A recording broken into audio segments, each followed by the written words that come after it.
The rain hasn't stopped for 3 hours. You sit in the dark of your apartment, the only light coming from your laptop screen, casting that familiar blue-white glow across your desk. Outside, the city hums with distant traffic, muffled voices, the occasional siren. Inside, it's just you and the electronics, the laptop's fan, the refrigerator's cycle, the building's heating system clicking through the walls. You're not sure what pulled you to check the time zone settings. Maybe it was the insomnia, the restless energy that comes at midnight when sleep feels impossible, and your mind starts reaching for small, meaningless tasks. You click through the system preferences, scrolling past the usual suspects: New York, London, Tokyo, UTC. Your finger moves the trackpad absently, scanning the alphabetical list of cities and regions when something catches your eye. It's near the top, between Alexandria, Louisiana and Alice Springs. The entry reads, Alexandria, Last Light. You don't remember seeing it before, but then again, you've never really studied this list. Maybe it's always been there. Maybe it's some historical quirk, a reference to an old-time standard. You click it. More curious than anything else, your system clock jumps immediately to 23:59. You wait for the seconds to tick over.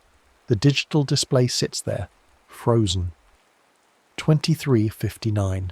The seconds don't appear, don't count down. Just those 4 digits, glowing at the corner of your screen like they've been pinned in place. You refresh the menu. Still, circa 23:59. You switch to a different time zone and back again. The moment you return to Alexandria Last Light, the clock snaps back to 23:59 and stops. A glitch, obviously. Some corrupted preference file. You consider restarting, but instead you find yourself staring at those frozen numbers, feeling something you can't quite name. The room seems quieter suddenly, as if the ambient noise has been turned down a few notches. The rain against the window sounds farther away. Your bookshelves line the wall to your left, crammed with paperbacks and textbooks and that one hardcover you've read so many times the spine is cracked and soft. Without thinking about it, you reach for that familiar book, pulling it from its slot. The pages fall open to somewhere in the middle, a passage you could probably recite from memory. The laptop fan kicks into a higher gear, louder than it should be. The air in the room feels heavier, thicker, like the atmospheric pressure has shifted. You glance back at the screen. A notification appears, not in the standard system style. No company logo, no familiar interface design. Just a small rectangle of text in a font you don't recognize. Sync at turnover. Begin reading at midnight. Your heart rate picks up. This isn't how computers work. Notifications don't just appear from nowhere with cryptic instructions. But there it is, hovering over your desktop and underneath it, that unchanging 23:59. The meaning assembles itself in your mind without you consciously working it out, like a rule you've always known but never had occasion to use. At the exact moment when 23:59 becomes 000, if you start reading aloud from a physical book in your possession, something will happen. You don't know why you believe this. You don't know where the certainty comes from, but you feel it as surely as you feel the chair beneath you and the book's weight in your hands. You flip back to the first page, positioning yourself at the opening line. Your eyes move between the text and the clock. 23:59. Still 23. The laptop's fan grows louder still, a high-pitched whine creeping into its normal hum, as if the machine is straining against something, working harder than it should to maintain this impossible moment. The room's shadows seem to deepen. The blue glow from the screen stretches and distorts slightly, throwing strange angles across your desk. You hold the book steady, your thumb marking the place, your eyes locked on those frozen digits, and then, so subtle you almost miss it, the 9 flickers. A faint pulse runs through the air, a vibration you feel more than hear. Your breath catches. The moment stretches out, elastic, and you know without knowing that you're supposed to start reading the instant, the very instant that 000 appears. The 9 flickers again. The air hums. Your throat tightens in anticipation. 23:59 becomes 000. You read the first sentence aloud, your voice steady and clear in the quiet room. In the beginning, there was only the question of how to preserve what could not be kept. As the words leave your mouth, the letters on the page begin to move. Not dramatically, not all at once, but in a slow drift. The familiar alphabet sliding and rearranging itself into characters you don't recognise, but somehow understand. Greek letters, ancient and angular. Your voice continues speaking the sentence as you watch the transformation spread, the words on every visible book spine in the room shimmering and reforming. Posters on the wall, sticky notes on your desk, the label on your water bottle, all of it shifts into Greek. Your voice sounds different, older, like the words are coming from somewhere deeper than your lungs, from a place that existed before you were born. The floor tilts, not violently, but with the slow, deliberate roll of a ship adjusting to a wave. Your stomach lifts and settles. The laptop's light stretches vertically, elongating into a tall rectangle that pulses brighter and brighter until it's less like a screen and more like a doorway of pure white light. You don't fall, you don't stumble. The tilt simply continues, reality pivoting around some axis you can't see, and when it finally levels out, the laptop's hum is gone. In its place, the rustle of countless pages, the murmur of many voices, the faint crackle of oil lamps burning in still air. You're standing. The room around you is vast beyond measuring, a cathedral of knowledge. Columns rise from the floor to a ceiling lost in shadow high above, each one carved with geometric patterns and symbols. Shelves climb the walls in tiered galleries, connected by wooden ladders and narrow walkways. Scrolls, thousands upon thousands of scrolls, fill every available surface, stacked horizontally on shelves, bundled in leather cases spread across reading tables. The air smells of papyrus and lamp oil, with an undertone of salt water drifting in from somewhere beyond the stone walls. It's warm, but not uncomfortably so, the heat of many bodies and many lamps in a space designed to hold both. People move through the hall with purpose. Scholars in simple robes, scribes with ink-stained fingers, young apprentices carrying armfuls of scrolls from one station to another. They speak in Greek, mostly, but you catch fragments of other languages too. Latin, Aramaic, something that sounds like early Arabic. The acoustics of the space turn individual voices into a constant gentle murmur, like water flowing over stones. You take a step forward. No one looks at you. A scribe walks past close enough that his robe should brush your arm, but instead you feel only a faint tingling, a cool rush of air as he passes through the space where you're standing. You're here, but not here. A witness, not a participant, an observer from another time, occupying the same space but not the same moment. You move deeper into the library, and you know without question that this is the library, the one from Alexandria, the one that burned. And as you walk, you begin to notice the tension underlying all this scholarly activity. A group of scholars stands around a table covered in organised stacks of scrolls, each stack marked with a symbol painted in red on a small wooden tag. One of the scholars, older, with grey in his beard, gestures emphatically toward a side chamber visible through an archway. Another scholar, younger, shakes his head, pointing to a wax tablet covered in what looks like a list or schedule. Their voices rise above the general murmur, urgent but controlled. You catch fragments as you drift closer. No time for everything. Priorities must be. Forces moving in the harbour. Your chest tightens. You understand what you're seeing. This isn't just a regular night at the library.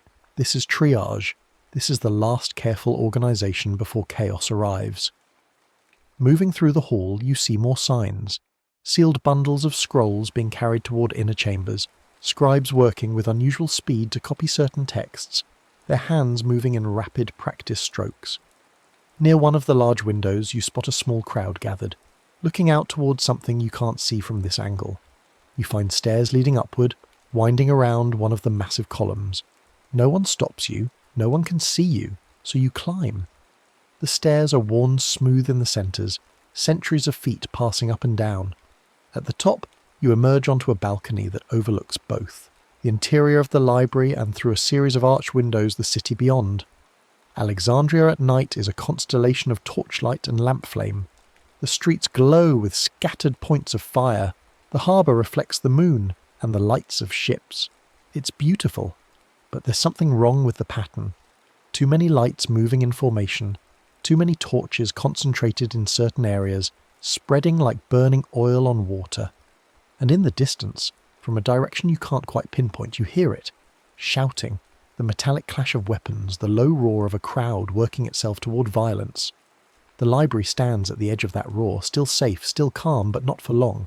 You can feel it in the air, in the way the scholars move with controlled panic, in the way certain people keep glancing toward the windows and doorways. This is the night before the fire, the last night the Library of Alexandria stands complete.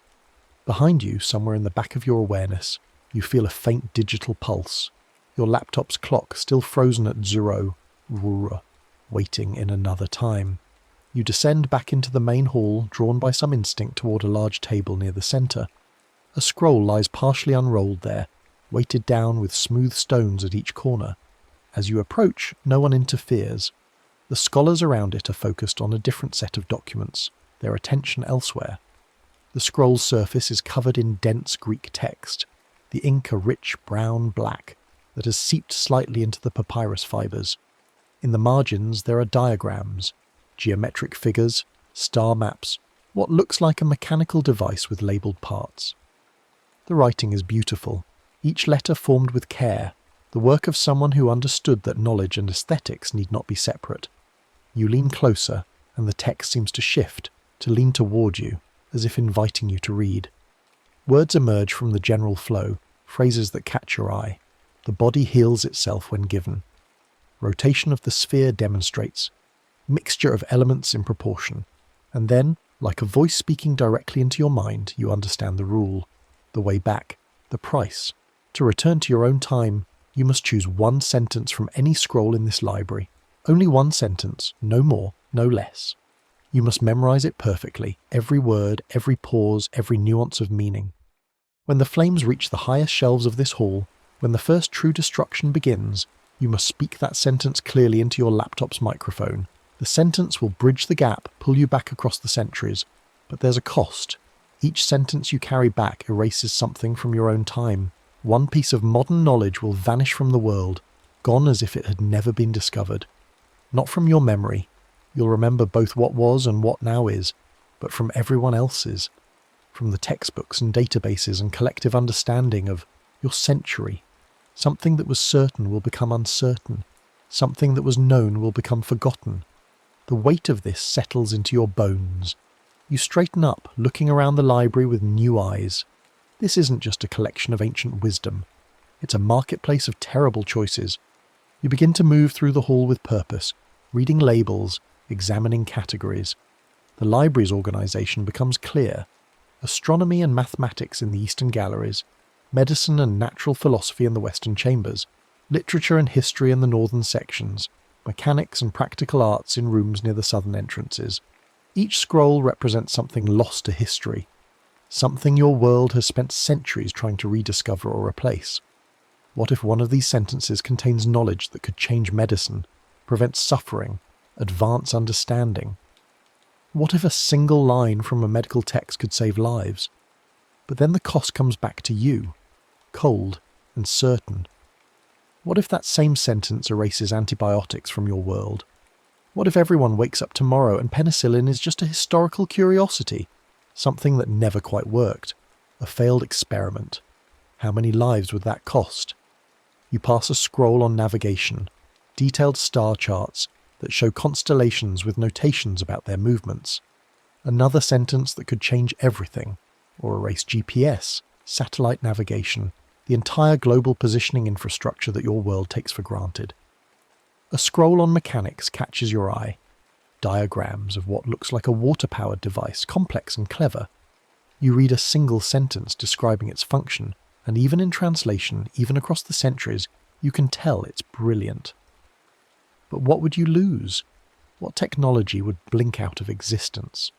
The impossible mathematics of the choice begins to overwhelm you. For every potential gain, a certain loss. For every piece of ancient wisdom recovered, a piece of modern certainty sacrificed. The scholars around you continue their urgent work, unaware of the future observer moving among them, unaware of the bargain being calculated in your mind. Time passes, though you're not sure how to measure it here, where your own time doesn't quite reach. The noises from outside grow louder, the shouting increases, you hear the distinct crash of something heavy falling, the splintering of wood, the roar of many voices raised together, the scholar's urgency transforms into something closer to panic, though they maintain their discipline. More scrolls are sealed and bundled. Small groups of trusted apprentices slip out through side doors, carrying precious cargo to places of safety. A senior scholar begins making rapid decisions, pointing to certain scrolls and ordering their immediate copying, pointing to others and shaking his head. Not enough time, too dangerous to try. You smell smoke. It's faint at first, just a hint of burning wood, carried on the air from somewhere outside. But it's there, and everyone in the library knows what it means. Through the high windows you see the first orange glow reflected off buildings in the distance. Fire in the city, fire coming closer. The laptop's digital pulse in the back of your mind speeds up, though there's no clock here, no way to measure seconds. You feel a countdown you can't see, a timer ticking toward an inevitable moment. You need to choose. Your feet carry you back through the hall past the organised chaos of scholars saving what they can. You find yourself drawn to a particular section, a cluster of scrolls marked with symbols you've come to recognise as medical texts. You scan the labels, the brief descriptions written in neat Greek on the outside of each case. One scroll calls to you. You can't explain why. Maybe it's the diagram visible on the exposed edge. Maybe it's something in the way the lamplight hits it, but you know this is the one. You carefully unroll it, using the same stones the scholars use to weight the corners. The text flows across the papyrus in organised sections. You read, translating as you go, and you find it. A single sentence describing a compound, a mixture of plant extracts and minerals, prepared in a specific way for treating infected wounds. The sentence is precise, detailed, almost like a chemical formula rendered in ancient Greek. It specifies proportions, methods, timing. You read it again, and again. You speak it silently, feeling the shape of the words in your mouth. You break it into sections, memorizing each part separately, then stringing them together. The Greek flows through your mind, the meaning crystallizing. Around you, the smoke thickens. The scholars are abandoning the outer rooms now, pulling back toward the inner chambers. Someone shouts about fire in the eastern galleries. You close your eyes and recite the sentence from memory, checking it against the original. Perfect. You have it. The first scream tears through the library. You look up and see it. Flames, real flames, licking along a shelf in one of the highest galleries. The fire moves faster than seems possible, catching dried papyrus and ancient wood, blooming from orange to white hot. Scrolls blacken and curl, their carefully preserved words vanishing in seconds. The scholars below cry out, some running toward the fire with water, others grabbing final armfuls of scrolls to save, still others simply standing in horror as centuries of work begins to burn. The flames spread across the highest tier like a living thing, hungry and fast. Embers fall like burning snow, starting new fires where they land. The temperature in the hall spikes. The air fills with smoke and the terrible smell of burning papyrus, burning wood, burning history. Something pulls at your chest, a hook behind your sternum tugging you backward, away from this moment. The library's floor tilts again, that same ship-like roll, but in reverse. The columns stretch and warp, the lamplight smearing into streaks. You catch one last glimpse, a scholar below, arms full of scrolls, looking up at the advancing flames with an expression of absolute grief. Then the tilt completes, and you're falling backward through time. Your apartment resolves around you in pieces. The desk, the chair, the laptop screen still showing 0000 and Alexandria, last light, in tiny letters. The book is still in your hand, pages open to that first sentence you read aloud. But the room is different somehow, quieter. The sound has been scrubbed away, leaving only a ringing silence. You set the book down carefully and pull the laptop closer. You open a voice recording app, the kind you use for reminders and notes. The interface loads, showing a blinking red microphone icon. Your heart hammers in your chest. You take a breath, and then you speak the sentence from the scroll, the Greek words flowing smoothly from your lips, the pronunciation as perfect as you can make it, the meaning clear in your mind. The compound, the proportions, the method, the treatment for infected wounds. As you finish, the recording timer stutters. 101, then back to 0, then 02. The file name flickers, the Latin letters briefly becoming Greek before snapping back. A small notification appears, recording saved. Your system clock, frozen for so long, suddenly jumps. Rule 1. Time is moving again. You sit in the silence of your apartment, the rain still tapping at the window, the city still humming beyond your walls. Everything looks the same. The same desk, the same bookshelves, the same laptop. But somewhere, reality is adjusting. Somewhere in the vast database of human knowledge, something is disappearing. One piece of medical understanding, one treatment or discovery or technique that your world knew yesterday is being quietly erased. At first, you feel nothing. You check your phone. The time shows 0002 now, normal, advancing like it should. You open a browser, search for random medical terms. Everything seems normal. Then you notice your bookshelf. One of your textbooks, a medical reference book you used in school, has a strange gap in it. You pull it out, flip through the pages. There's a section on antibiotics, and right in the middle, where there should be detailed information about a specific compound, there's just a short paragraph marked theoretical and historically speculated. You stare at the text. You remember this section being longer. You remember detailed protocols, dosage information, case studies.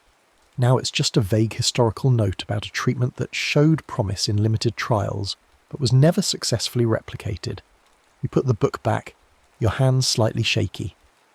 Opening your laptop again, you search for the name of the antibiotic you remember. The results come back confused. Academic papers questioning its efficacy, forum posts debating whether it ever really worked. Pharmaceutical. Companies listing it as discontinued or experimental. The world has forgotten. Your sentence from the scroll, that ancient Greek formula for treating infected wounds, has displaced this modern knowledge. You traded a future discovery for a past one, and now only you remember both versions. You close the browser, your stomach tight. The implications spread out in your mind like cracks in ice. You've changed history, or rather, you've changed the present, rewritten what people know and don't know. The antibiotic that's now theoretical probably saved thousands of lives in the version of the world you remember. How many people will die now because it's gone? But then again, the compound from the scroll, the ancient formula you brought back, what could that do? If you can figure out how to communicate it, how to translate it into modern terms, could it save lives too? Could it be better than what was lost? The question has no answer. You sit in the dark, the laptop's glow washing over you, and you understand that you've stepped into something far larger and more terrible than you imagined. Hours pass. Maybe you sleep, maybe you don't. When you next focus on the laptop screen, early morning light is filtering through your window. You should be exhausted, but you feel wired, electric. You navigate back to the time zone settings, half expecting Alexandria, last light to be gone, removed like a glitch fixed by a system update. It's still there. You hover your cursor over it, not clicking, just hovering. The option is still available. You could go back, tonight, or the next night, or any night you choose to set the clock to 23:59 and read at midnight. You could bring back more sentences, more lost knowledge, more ancient wisdom, and each time you'd lose something modern. Each trip would peel away another layer of certainty from your century, leaving gaps that only you would notice. You think about what that would mean. A dozen trips, 20, 50, each one carefully extracting a valuable sentence from the burning library, each one erasing something from the present. What kind of world would you create? One rich in ancient philosophy and astronomy and medicine, but missing random pieces of modern infrastructure. A world where people have deep wisdom about the stars but can't quite remember how to make certain plastics. Where they understand complex geometry but have forgotten key principles of electrical engineering. The trades would be random, chaotic. You'd have no control over what gets erased. The universe decides the price, and you only learn the cost after you've paid it. You close the system preferences and sit back staring at your bookshelf. Some of the spines look different now. Not dramatically, just subtly wrong, like you're looking at them through slightly different eyes. You can't tell if they actually changed, or if you're just more aware of them now, more conscious of how fragile certainty really is. Over the following days, you notice more gaps, small ones mostly. A friend mentions a medical treatment that never quite worked right, and you remember it working fine. A news article describes a technology as recently developed, that you could swear has been around for years. A professor in an online lecture offhandedly mentions a scientific principle that remains frustratingly incomplete, and you have a flash of memory of it being settled fact. No one else notices. Why would they? This is the only world they know. The inconsistencies are invisible to everyone except you. You become a living record of two timelines, the one that was and the one that is. The temptation returns night after night. You'll be reading, or working, or just lying in bed unable to sleep, and you'll think about the library. About those thousands of scrolls, each one containing knowledge that could matter, that could change things, that could help. You imagine going back and bringing out sentences on engineering, on philosophy, on medicine, on the nature of matter. You imagine slowly, carefully building a new version of your world, one ancient sentence at a time. But you also imagine the cost accumulating. Modern medicine becoming unreliable, full of gaps. Technology becoming unpredictable, missing key components. The solid ground of scientific knowledge becoming Swiss cheese, full of holes that no one can quite explain. At what point does the trade become a net loss? At what point do you create more suffering than you prevent? You don't know. The math is impossible. The variables are infinite. 3 nights after your first trip, you set the clock to Alexandria last light. Again, just to see, just to test whether it still works. 23:59 appears and freezes. The room grows heavy. The laptop fan whines.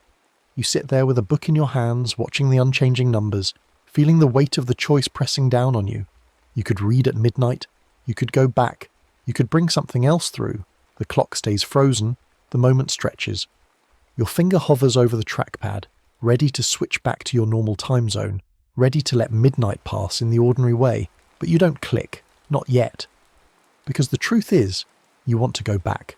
You want to walk through those halls again, to see the scholars working in lamplight, to read scrolls that no one has seen in millennia. You want to feel the weight of history, the presence of all that lost knowledge. And more than that, you want to save something. Even if the cost is high, even if the trade is terrible, there's a part of you that can't bear the thought of letting it all burn without trying to grab whatever you can. The sentence you brought back, that ancient medical formula, could be important, could be revolutionary.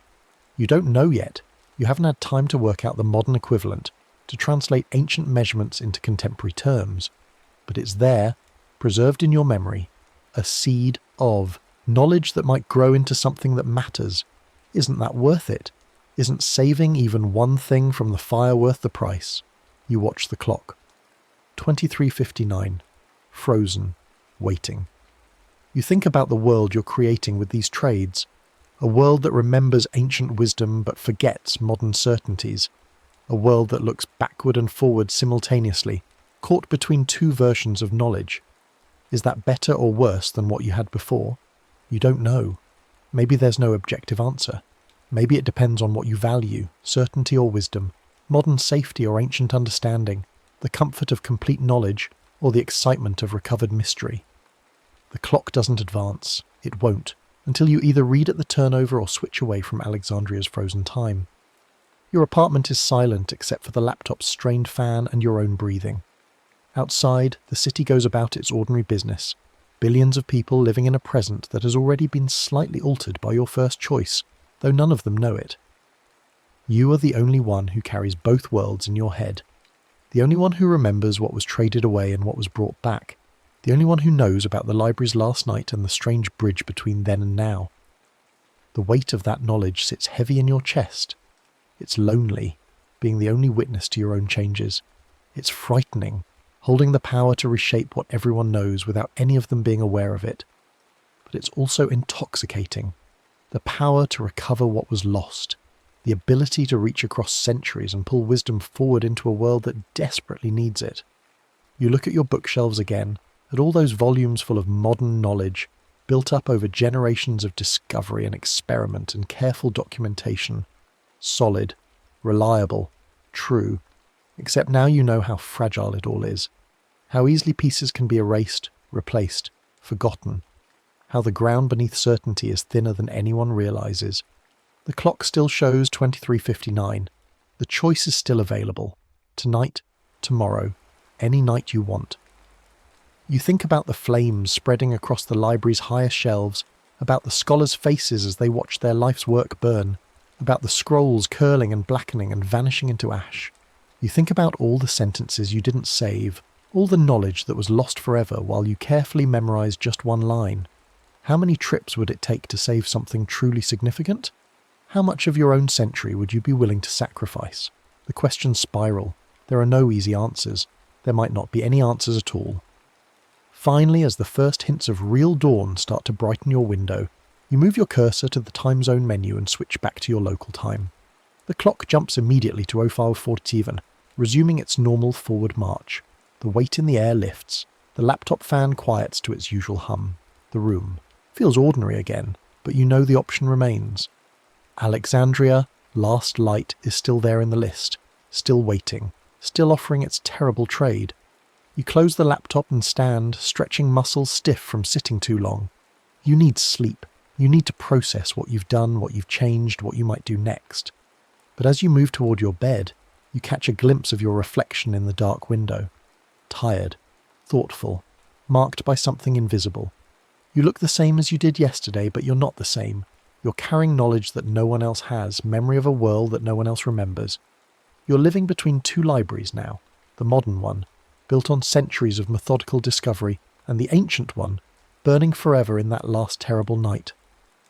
And every time you close your eyes, you can still smell the smoke, still hear the crackle of flames consuming papyrus, still feel the weight of all those unspoken sentences waiting to be saved.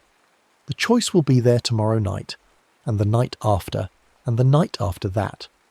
One sentence at a time, one loss at a time, one impossible trade at a time. You lie down in the growing dawn light, and behind your closed eyelids, Greek letters flicker and dance, arranging themselves into sentences you haven't yet memorized, knowledge you haven't yet stolen, fires you haven't yet outrun. The clock on your nightstand ticks forward, second by second, into a future that's already not quite the same as the one you were born into. And somewhere, in a time that's always 23:59, the library waits. The next story is about to begin. Please relax and enjoy. The brass key felt cold under your fingertip, smooth from decades of use that shouldn't have been possible. You'd found the observation room by accident, a wrong turn on the car deck, a door that hung slightly ajar despite the faded, authorized personnel only sign. The ferry's engines thrummed beneath your feet, a low vibration that made the foggy harbour lights blur into halos through the salt-crusted windows. The Marconi set sat bolted to the table like an exhibit that had escaped its museum, all polished wood and coiled wires and that distinctive spark gap that looked like miniature lightning frozen mid-strike. The headphones hung on a brass hook, their leather ear cups cracked but still supple. You'd half expected the equipment to be a replica, some piece of maritime nostalgia the ferry company had installed for atmosphere. But the moment you'd touched the key, you'd felt the readiness in it. The mechanical precision of something built to punch signals through miles of salt water and darkness. The logbook lay open beside it, the page so brittle it might have been actual vellum. The ink had faded to sepia, but the words remained sharp. RMS Titanic, North Atlantic, April 14th, 1912. Below that, in a different hand, something scrawled and urgent, were instructions that read like a ritual, like a hex, like something you absolutely shouldn't follow, but knew you would anyway. Tap the full sequence. CQD, CQD, CQD, SOS, SOS, SOS. Last pulse at 11:40 p.m, ship's time exactly. When the harbour foghorn sounds, when the static grows thick enough to walk through. Your phone said 11:37, 3 minutes. The ferry was nearly across the harbour now, approaching the downtown terminal where most of the passengers had already gathered by the exits, eager to get home or get to the bars still open on a Thursday night. You were alone in the observation room, and for reasons you couldn't articulate, you'd already silenced your phone and set it on the table beside the logbook. The clock app glowed. 11:37:23, 11:37:24, 11:37:25. You'd taken a maritime history course once, years ago, and you remembered the basics. CQD, the old distress call, come quick danger. SOS. Newer, adopted internationally because it was distinctive in Morse, easy to recognise through static. 3 short, 3 long, 3 short. Titanic's wireless operators had sent both, hedging their bets, trying everything to summon help across the Black Atlantic. 11:38. Your hand rested on the key. This was insane. You were on a municipal ferry in a modern harbour, surrounded by container cranes and cruise ship terminals, and the reflected glow of a city that never truly went dark. The Marconi set was a curiosity, possibly valuable if it was authentic, and you should leave it alone and go wait by the car deck like a reasonable person. But the static had already started, not from the headphones, from the air itself.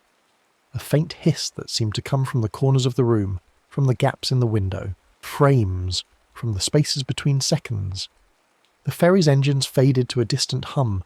The fog pressed against the glass, thicker now, moving in patterns that fog shouldn't move. 11:39. You picked up the headphones and slipped them on. The static roared louder, a susurrus-like wind through ship's rigging or water rushing into compartments that were never meant to flood. Your heart hammered against your ribs. This was nothing. This was audio pareidolia, and your own nerves and probably carbon monoxide leaking from somewhere because you were absolutely not about to. 11:39:30. Your fingers found the rhythm before your conscious mind caught up. Morse was just dots and dashes, just a pattern. CQD, dash dot dash dot dash dash dot dash dash dot dot. You tapped it out on the cold brass key, feeling the mechanism snap and release, 3 times. Then SOC, dot dot dot dash dash dash dot dot dot. The universal call for help in a language made of silence and sound. 11:39:55. The last sequence. SOS again. You drew it out, timing it, feeling for the rhythm. Dot dot dot dash dash dash. 2 dots down, 1 to go. Your eyes were fixed on your phone. 11:39:58, 11:39:59, 11:40 us. The final dot landed exactly as the harbour foghorn erupted into the night. A long, mournful blast that seemed to come from everywhere and nowhere. The static didn't just thicken, it solidified, became texture, became weight. The observation room lurched, or you did, or the space between worlds did. The fluorescent lights flickered and were replaced by the warm, golden glow of electric bulbs. Fewer of them, more precious. The windows showed darkness and nothing else, as if the harbour and the city had been erased. You were standing in a different room, smaller, warmer, wood panelling instead of painted steel. And the Marconi set in front of you was newer, brighter, humming with active current. To your right, a young man in shirt sleeves and suspenders hunched over an identical key, his face illuminated by the glow of the equipment. He was tapping frantically, his lips moving as he counted, operator's instinct keeping track of his own transmission. You could see the sheen of sweat on his forehead despite the cold that was creeping in from somewhere beyond the wireless room's door. Harold Bride. You recognised him from the photographs, though he looked younger than you'd expected, more boyish. Less like history, and more like someone who might serve you coffee or ask for directions. His hand moved in rapid bursts. CQD, CQD, CQD. The door burst open. An older man, Phillips, your history-addled brain supplied, Jack Phillips, senior operator, stumbled in, his face flushed. "We've struck an iceberg. Captain says to send the call." "I am sending it," Bride said, not looking up. "I've been sending it. What do you think I'm—" "Then send it harder," Phillips snapped, shouldering Bride aside and taking the key himself. His transmission was different, more aggressive, more desperate. SOS, SOS, SOS. The newer call, the one that was supposed to matter. You stood frozen in the corner, invisible, inaudible, a ghost from a future they would never see, watching them work to save a ship that you already knew couldn't be saved. The room smelled of ozone and machine oil and fear sweat. The electric lights flickered once, steadied. Not yet. The power would hold for a while longer. Phillips paused, pressing the headphones tighter to his ears. "Carpathia's responding. 4 hours away. Jesus Christ, 4 hours." "What about Frankfurt?" Bride asked. "Closer, but they're not taking us seriously. Think it's a bloody joke." Phillips's voice cracked. Mount Temple's turning around. Baltic's acknowledged. He began transmitting again, and you could hear the exhaustion in the pattern of his keywork, the way the dots came just slightly too fast, the dashes held a beat too long. The ship shuddered. Not violently, a settling. like a building adjusting to new weight distribution. But you felt it in your bones, in the soles of your feet, in the air pressure changing. Water was pouring in somewhere below, millions of gallons finding every seam and rivet patient and inexorable. Time moved strangely. You had no clock here except your phone, which you'd somehow brought with you. The screen showed 11:47 p.m, still ticking forward, but it also showed no service and a battery indicator that was draining impossibly fast, as if the past itself was consuming power.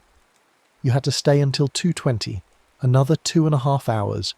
2.5 hours to watch these men work themselves to exhaustion, to watch them keep transmitting even as the deck began to tilt, even as the lights grew dimmer, even as passengers in lifebelts started crowding past the wireless room door, moving upward, always upward. Phillips and Bride worked in rotation, trading off when their hands cramped or when they needed to decode incoming messages. Carpathia confirmed. 4 hours. Olympic, Titanic's sister ship, was too far. Hundreds of miles. Frankfurt kept asking for clarification as if they had all the time in the world. At one point, Phillips took off the headphones and threw them against the wall. "Answer, damn you," he said to the empty air, to the ship somewhere out there in the dark. "Somebody answer who can actually help." "California's close," Bride said, reading over the log. 30 miles, maybe less. Why aren't they responding?" "Their operator's asleep," Phillips said bitterly. "Or they've shut down for the night. Either way, we're shouting into the void." You wanted to tell them. You wanted to scream it. The Californian is right there, just a few miles north, close enough to reach you in an hour if they'd just heard the call, if their wireless operator hadn't gone to bed early, if they kept watch like they were supposed to. But you were voiceless here. Powerless. A witness only. The list grew steeper. It was perceptible now. The slight incline of the floor, the way pencils rolled off the desk if you didn't catch them. Phillips wedged a folded towel under the back legs of his chair to level himself. 12:45 a.m. 1 hour and 27 minutes since impact. The electric lights glowed steady but dimmer, and you could hear shouting outside, the sound of davits creaking as lifeboats were lowered, the band playing something upbeat and incongruous from the boat deck. Bride went out once, came back ashen. "They're loading boats half empty," he said. "People don't believe it's serious. Women won't get in without their husbands." "Keep transmitting," Phillips said. 1:15 a.m. A steward opened the door long enough to shout that the captain released them from duty, that they should save themselves. Phillips waved him off without looking up. His hand moved mechanically now, the key clicking out the same message over and over. "We are sinking fast. Passengers being put into boats. CQD, CQD, SOS, SOS." You checked your phone. Battery at 23%, and something else. Something you hadn't noticed before. Your texts and emails were still visible, frozen at the moment you'd stepped through. The last message in your thread was from your friend Sarah, sent at 11:22 p.m. "Still on for tomorrow. Weather looks bad, might have to reschedule. Tomorrow, the storm that was supposed to roll through the city tomorrow afternoon. You'd forgotten about it. Minor, the forecasters had said. Heavy rain, some wind, nothing to worry about." The ship's list grew more pronounced. Somewhere outside you heard the roar of a distress rocket going up, the explosion as it burst overhead. Phillips sent, "We are putting passengers off in small boats." Then, a moment later, engine room getting flooded. 1:45 a.m. The water was audible now, a distant thunder of it pouring through the compromised compartments, advancing bulkhead by bulkhead. The bow was submerged, the stern was rising. You could feel it in your inner ear, in the way your weight shifted forward when you tried to stand still. Bride tried the key again, but there was no response. "I think the power's going to fail soon," he said. "Then we send until it does." Philip's voice was flat, mechanical. He'd gone beyond fear into something else. Duty distilled to its purest form. 2:05 a.m. The lights flickered, held, flickered again. You heard a massive groaning from deep within the ship, metal bending under stress it was never designed to bear. Your phone, 8% battery. You had 15 minutes. 15 minutes to figure out what message you were supposed to send, what impossible signal would pull you back to the present. 2:10 a.m. The captain appeared at the door, older than you'd imagined, his face carefully neutral. "You've done your duty, boys. Now it's every man for himself." Phillips looked up for the first time in what might have been hours. "What about you, sir?" "I'll be staying with the ship," said simply, as fact.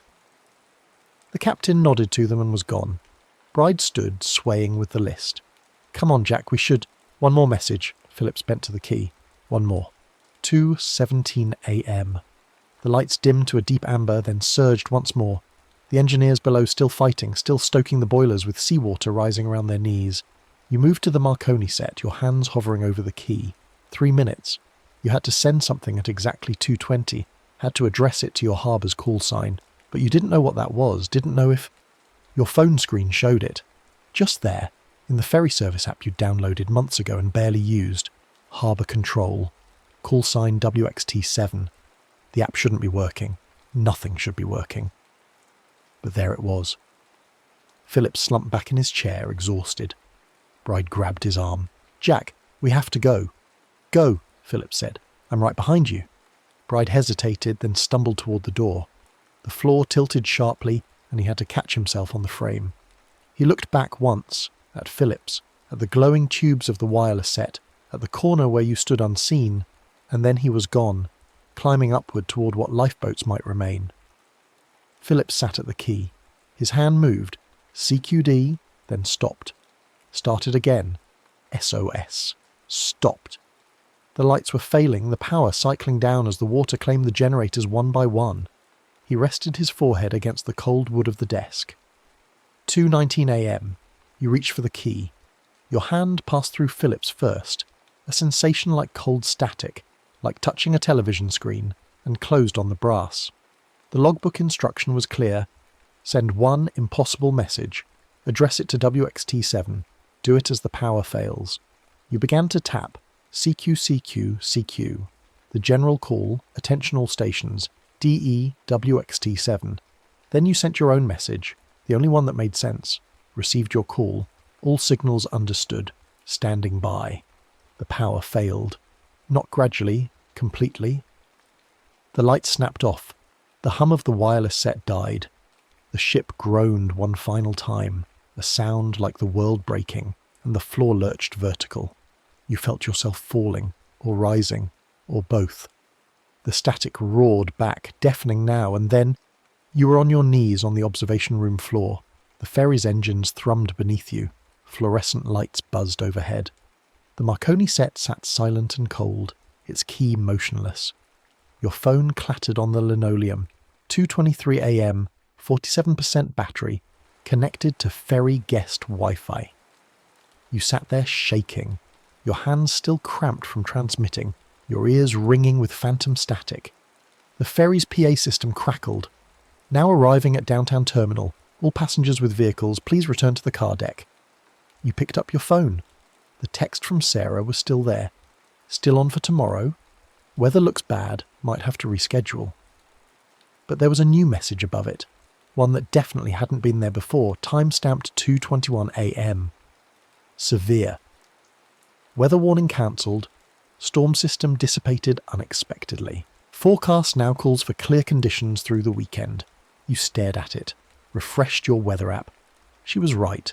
The storm was gone, the radar showing nothing but empty blue, where a red and orange spiral had been predicted to form. Just gone.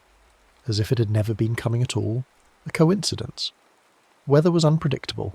Forecasters got it wrong all the time. You left the observation room and drove off the ferry in a daze, your hands autopiloting through the familiar motions.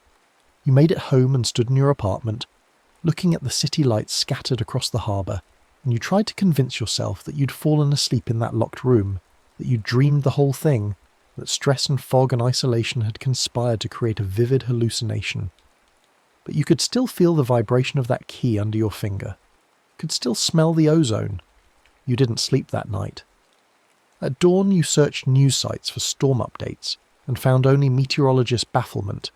The system had collapsed unexpectedly, exhibiting highly unusual dispersion patterns. A few minor weather enthusiast forums buzzed with speculation about atmospheric anomalies, but mostly people just shrugged and enjoyed the unexpected clear weekend. By Monday, you'd almost convinced yourself it meant nothing. Then the evacuation happened. A chemical plant across the harbour had a leak. Chlorine gas, the news said. a valve failure during a routine transfer. The alert went out at 2:17 p.m. Evacuate a half-mile radius immediately. Sirens wailed. Emergency vehicles screamed through the streets. You watched from your office building as people poured out of the residential blocks near the plant. Families with children and elderly residents and people in wheelchairs, everyone moving with the kind of urgency that comes from understanding that this is real. This is happening. This is not a drill. They'd cleared the area in 18 minutes. Your co-worker Daniel stood at the window beside you. "Damn," he said. "People are actually listening. Usually you get idiots who stay behind to grab their laptops or whatever." "Yeah," you said faintly. The leak was contained within 40 minutes. No serious injuries. A few people treated for minor exposure, released same day. The news called it a textbook evacuation, praised the community's response to emergency alerts. But you noticed something else in the footage: the speed, the lack of hesitation. People had heard the sirens and moved immediately, as if some collective instinct had kicked in, as if they understood in their bones that when the warning sounds, you go. That night you lay in bed, your phone on the nightstand, and thought about signal and noise, about warnings sent and warnings heeded, about how Phillips had transmitted for hours to ships that couldn't help or wouldn't come, and how that story had echoed through a century of maritime regulation, more lifeboats, mandatory radio watches, ice patrols, in the North Atlantic. The disaster had taught the world to listen. What had you taught them? You told yourself it was over. You'd sent your impossible message and returned home, and whatever strange quantum hiccup had occurred was finished, closed, done. You deleted the ferry service app from your phone. You took different routes home, ones that didn't require harbour crossings. You avoided looking at the water. For 3 weeks it worked. Then your mother called on a Thursday evening. "Did you see the news?" she asked. "They're saying there might be an earthquake tonight, tremors up the coast. Should I be worried?" You pulled up the alert. A minor seismic event predicted between 11 p.m. and 3 a.m. Magnitude 3.5 to 4.0. Nothing serious. Standard precautionary warning for residents to secure heavy objects and review safety plans. "You'll be fine, Mum," you said. "Just make sure your bookshelf isn't going to fall on you." "I'll put the china away," she said. "Better safe than sorry." You hung up and tried to focus on dinner, on television, on anything but the growing unease in your chest. This was normal. This was what responsible emergency management looked like. Warnings got issued, people took basic precautions, life continued. At 10:47 p.m, your phone buzzed. Earthquake advisory cancelled. Seismic activity subsided. No tremors expected. You checked the USGS website. The preliminary tremors that had suggested a larger quake had simply stopped. The tension in the fault line had released through a series of microquakes too small to feel, dissipating the energy that should have built to something more significant. Your hands were shaking. You opened your weather app, your news feeds, your social media. Over the past 3 weeks, how many warnings had been issued and then quietly cancelled? You started making a list. The unexpected storm dispersion, the chemical leak successfully contained, a wildfire that had threatened 2 neighbourhoods but mysteriously changed direction before reaching homes, a traffic alert for a major freeway pile-up that had somehow involved 0 serious injuries, a flash flood warning that resulted in record low water levels, now an earthquake that never arrived. One by one, alerts were going out. One by one, people were responding instantly, perfectly, with none of the usual dismissiveness or delay. And one by one, the disasters themselves were softening, not disappearing. People still had to evacuate, still had to take precautions, but the consequences were being blunted, edited, the sharp edges filed smooth.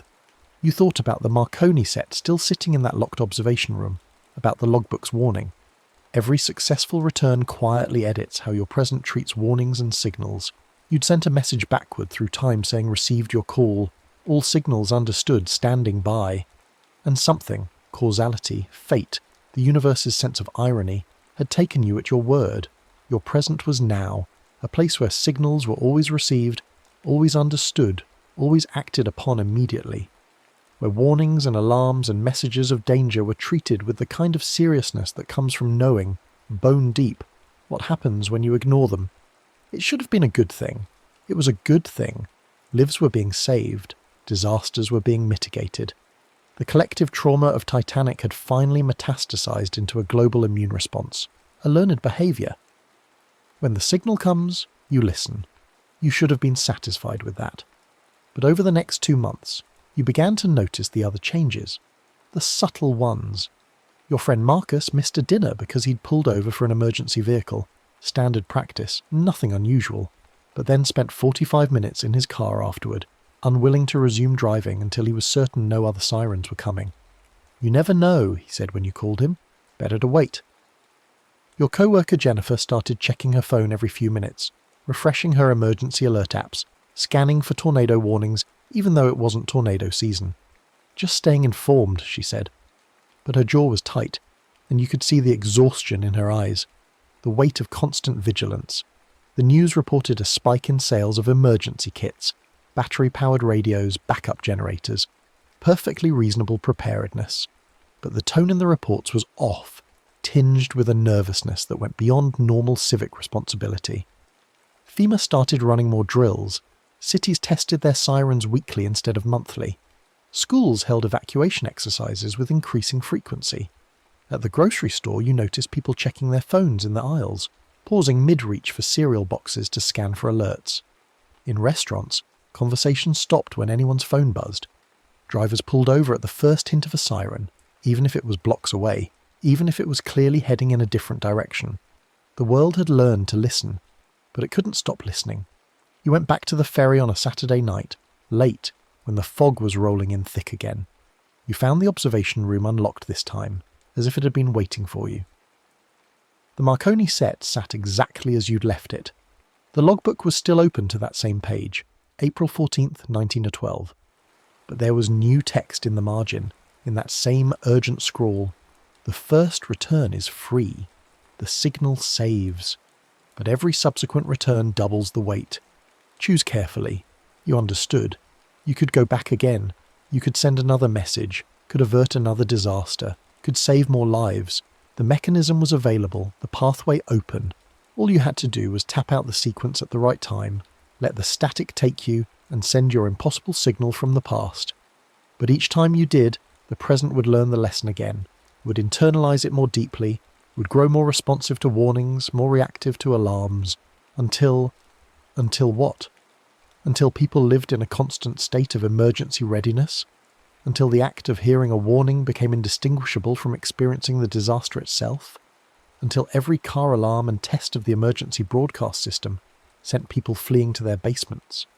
You thought about Phillips and Bride working themselves to exhaustion in that wireless room, sending signal after signal into the dark. Some ships had heard and come. Some ships had heard and dismissed it. One ship had been too close to believe the danger could be real, their operator asleep, their crew watching mysterious lights in the distance and deciding it couldn't possibly be anything important. The tragedy wasn't that the warnings weren't sent. They were sent again and again for nearly 2 hours. The tragedy was in the gap between signal and comprehension, between hearing and understanding, between knowing something intellectually and believing it emotionally enough to act. Your present had closed that gap, maybe too well. Your phone buzzed. A text from Sarah. "Hey, did you feel that? They're saying possible aftershocks, but honestly I felt nothing. Should I be worried?" You checked the news. A magnitude 2.1 quake 40 miles offshore. Barely perceptible. No damage possible. But the alert had gone out anyway. Just an FYI, they called it. A notification for the record. And people were responding as if it were catastrophic. Leaving buildings, gathering supplies, calling loved ones to make sure they were safe. The boy who cried wolf worked in reverse now. Every wolf was real, even the ones that were just dogs. Every alarm was urgent, even the ones that were just tests. Your world had learned that disaster wears many faces, that catastrophe gives no warning before, except that wasn't true. Disaster gave plenty of warning. That's what Titanic had taught. The question was whether anyone would listen. Now everyone was listening, all the time, to everything. You sat at the Marconi set and put your hands on the key, not pressing, just resting. You could go back again tonight. There were other disasters in history, other warnings that had gone unheeded. The Triangle Shirtwaist Factory fire and its locked doors, the Johnstown flood and its ignored reports of dam weakness, the Space Shuttle Challenger and engineers' concerns about O-rings in cold weather. Hundreds of moments when someone had tried to send a signal and someone else had failed to receive it. You could fix them, one by one, message by message. Each return would make your present more responsive, more careful, more determined to never let warning go unheeded. But at what cost? When does vigilance become paralysis? When does preparedness become paranoia? Your phone showed 11:33 p.m. 7 minutes. You could tap out the sequence, could step through the static, could choose your moment, your disaster, your message. The ferry rocked gently beneath you. The city lights glimmered through the fog, each one a home, a life, a person who would receive the warnings when they came, who would listen, who would act, who might never sleep soundly again because there was always another alert coming, another signal to decode, another alarm to heed. You thought about Phillips, who'd stayed at his key until the power failed, who'd sent his last message into the dark and probably never known if anyone heard it. You thought about the Californian's operator, asleep in his bunk, missing the calls, and how he'd carried that guilt for the rest of his life. You thought about Captain Smith, going down with his ship, and the 1,000 other decisions that had led to that moment. The too few lifeboats, the full speed ahead through ice warnings, the belief that nothing so grand could sink. All the signals in the world couldn't save a system determined to ignore them, but a system that heard only signals would never sail at all. 11:37. You stood up, leaving the key untouched. The logbook lay open, its warning clear. Every subsequent return doubles the weight. Your world was already buckling under the weight of one perfect response, one collective memory of what happens when you don't listen. How much more could it bear? You walked out of the observation room and locked the door behind you. It wouldn't stay locked. You knew that now. The room existed in a state of quantum, maybe, accessible when the fog rolled right and the time aligned and someone needed it badly enough. Someone else would find it eventually. Someone else would tap out the sequence. Someone else would choose what to save and what to sacrifice in the saving. But not tonight. Not you. The ferry docked, and you drove home through streets where people still checked their phones at red lights, still tensed at distant sirens, still carried the weight of perfect responsiveness, like a stone in their chests. You'd saved lives. You knew that. The storm that never came, the earthquake that dispersed, the chemical leak contained, those were real. The people who'd evacuated quickly and survived were real. But so was the tension humming through your city like a live wire, the collective readiness that had no off switch, the alarm fatigue that was somehow even more exhausting than the disasters themselves. You got home and stood at your window looking out at the harbour. Somewhere out there in the fog and the dark, the Marconi set was waiting. The logbook was open, the static was building, and you knew, with the certainty of someone who'd touched the past and felt it touch back, that you would eventually return. Not tonight, maybe not for months, but eventually there would be a disaster so preventable, a warning so clearly ignored, a catastrophe so needless that you would find yourself on that foggy ferry again, your finger on the key, tapping out the sequence that would change everything and nothing. Because that was the real lesson, the one neither Phillips nor Bride nor any of the Titanic's operators could have taught you. Signals and warnings and alarms are just tools. They're only as good as the systems that receive them, the people who act on them, the societies that decide which disasters are worth preventing and which risks are worth taking. Your phone buzzed. Another alert. Test of emergency broadcast system. This is only a test. All across the city you imagined people pausing, tensing, reaching for their emergency kits before they finished reading the message. Still learning. Still listening, still unable to tell the difference between the drill and the danger. You silenced your phone and went to bed. Tomorrow there would be more alerts, more warnings, more signals propagating through the nervous system of a city that had learned its lesson too well. And the day after that, and the day after that. The ferry would keep running. The fog would keep rolling in. And in that locked observation room, the Marconi set would keep humming with potential, waiting for the next person to find it, the next message to send, the next impossible choice between the disaster you prevent and the price you pay for the prevention. You'd made your choice. You'd live with it. And maybe that was enough, knowing that somewhere, in some parallel history, Phillips had received your message, had understood that his signals had been heard, that his desperate work in that doomed wireless room had mattered to someone, even if that someone was a stranger from a future he'd never see. Received your call, you'd told him. All signals understood, standing by, and your world had taken you at your word. The next story is about to begin. Please relax and enjoy. The rain comes down in thin, cold sheets, soaking through your jacket before you even realise you should have brought an umbrella. You duck into the subway entrance more to escape the weather than because you actually need to go anywhere. The stairs are slick, reflecting the weak glow of fluorescent lights that buzz and flicker overhead like dying insects. Your usual platform is blocked off. Yellow maintenance barriers stretch across the entrance, forcing you down a side corridor you've never noticed before. The tiles here are older, cracked in places, and the air smells different, stale, like a room that hasn't been opened in decades. Torn posters advertise concerts from years ago, their edges curling away from the walls. This feels like a part of the station the city forgot to update, or maybe just forgot entirely. The corridor dead ends at an alcove where a payphone hangs on the wall. You haven't seen a working payphone in years. The glass booth around it is missing. Just the metal frame remains, bolted directly into the grimy tile. The handset dangles on its cord, swaying slightly in the draft that whistles through the tunnel. Someone has taped shut the coin return slot with yellowed packing tape. You step closer, curious despite yourself. A metal plaque above the keypad should display the phone number or instructions, but it's been covered with a hand-scratched marker note. The letters are cramped and uneven, carved with something sharp.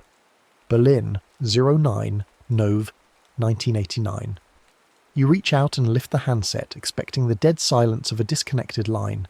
Instead, you hear a dial tone, clear, steady, impossibly alive. The sound sends a chill down your spine that has nothing to do with your wet clothes. The keypad looks ancient. The buttons are stiff under your fingers when you test them, and the call price label makes no sense. Coins that haven't been in circulation for decades. A telecom company logo you vaguely remember from childhood. Above the keypad, more scratched letters form a message. Dial your own number backward. Last coin at 11:30 p.m. Say open when it flips, don't hang up. You check your phone, 11:27 p.m. The second hand on the old analog station clock across the platform ticks steadily toward 11:28. Your heart starts beating faster, though you're not sure why. This is obviously some kind of prank, some urban art project someone installed to freak out late-night commuters. But your hand is already pulling out your wallet, fishing for coins. You have exactly 1 quarter left from buying coffee earlier. Your phone screen glows as you pull it up, displaying your number. The idea of dialing it backward, last digit first, working in reverse, makes your palms sweat. You pocket your phone and rehearse the sequence in your head. The corridor is empty except for you. Somewhere in the deeper tunnels you hear the distant rumble of a train, but it doesn't stop here. This platform hasn't seen regular service in a long time. At 11:28 you try, slotting the coin into the phone. It clanks down into the mechanism but immediately ejects back into the return slot, clinking against the tape someone used to seal it. The phone won't accept it. Not yet. The clock ticks to 11:29. You feed the coin again. This time it stays, dropping into the phone's internal mechanism with a solid thunk that sounds final. Your hand is shaking as you start pressing buttons, each one making a loud electronic beep that echoes in the empty corridor. Last digit first, then the second to last. Working backward through your own number feels wrong, like reading something in a mirror. The dial tone drops away as you press the final button. For a moment there's nothing, just hollow silence. Then you hear it. A low distant murmur, like crowd noise heard through thick walls. Voices speaking in a language you can't quite place. The sound of many people gathered in some vast space. The station clock's minute hand trembles toward 11:30. You watch it, the handset pressed against your ear, barely breathing. The murmur grows louder, more distinct. You can hear individual voices now, though you still can't understand the words. There's an urgency to them, excitement mixed with something that might be fear or confusion. The clock flips to 11:30 p.m. Exactly. You whisper, "Open!" The payphone's light explodes with a sharp pop, raining tiny fragments of plastic and glass. The corridor plunges into darkness. Your stomach lurches like you're in an elevator that's dropped too fast, and the air snaps cold around you, so cold your breath comes out in clouds. For one disorienting second, you hear shouting in German layered over the subway rumble, the two sounds occupying the same impossible moment. Then the light comes back. but it's not fluorescent anymore. You're standing on wet cobblestones under sodium yellow street lamps, their glow harsh and industrial. Floodlights blaze from guard towers, cutting through the night mist.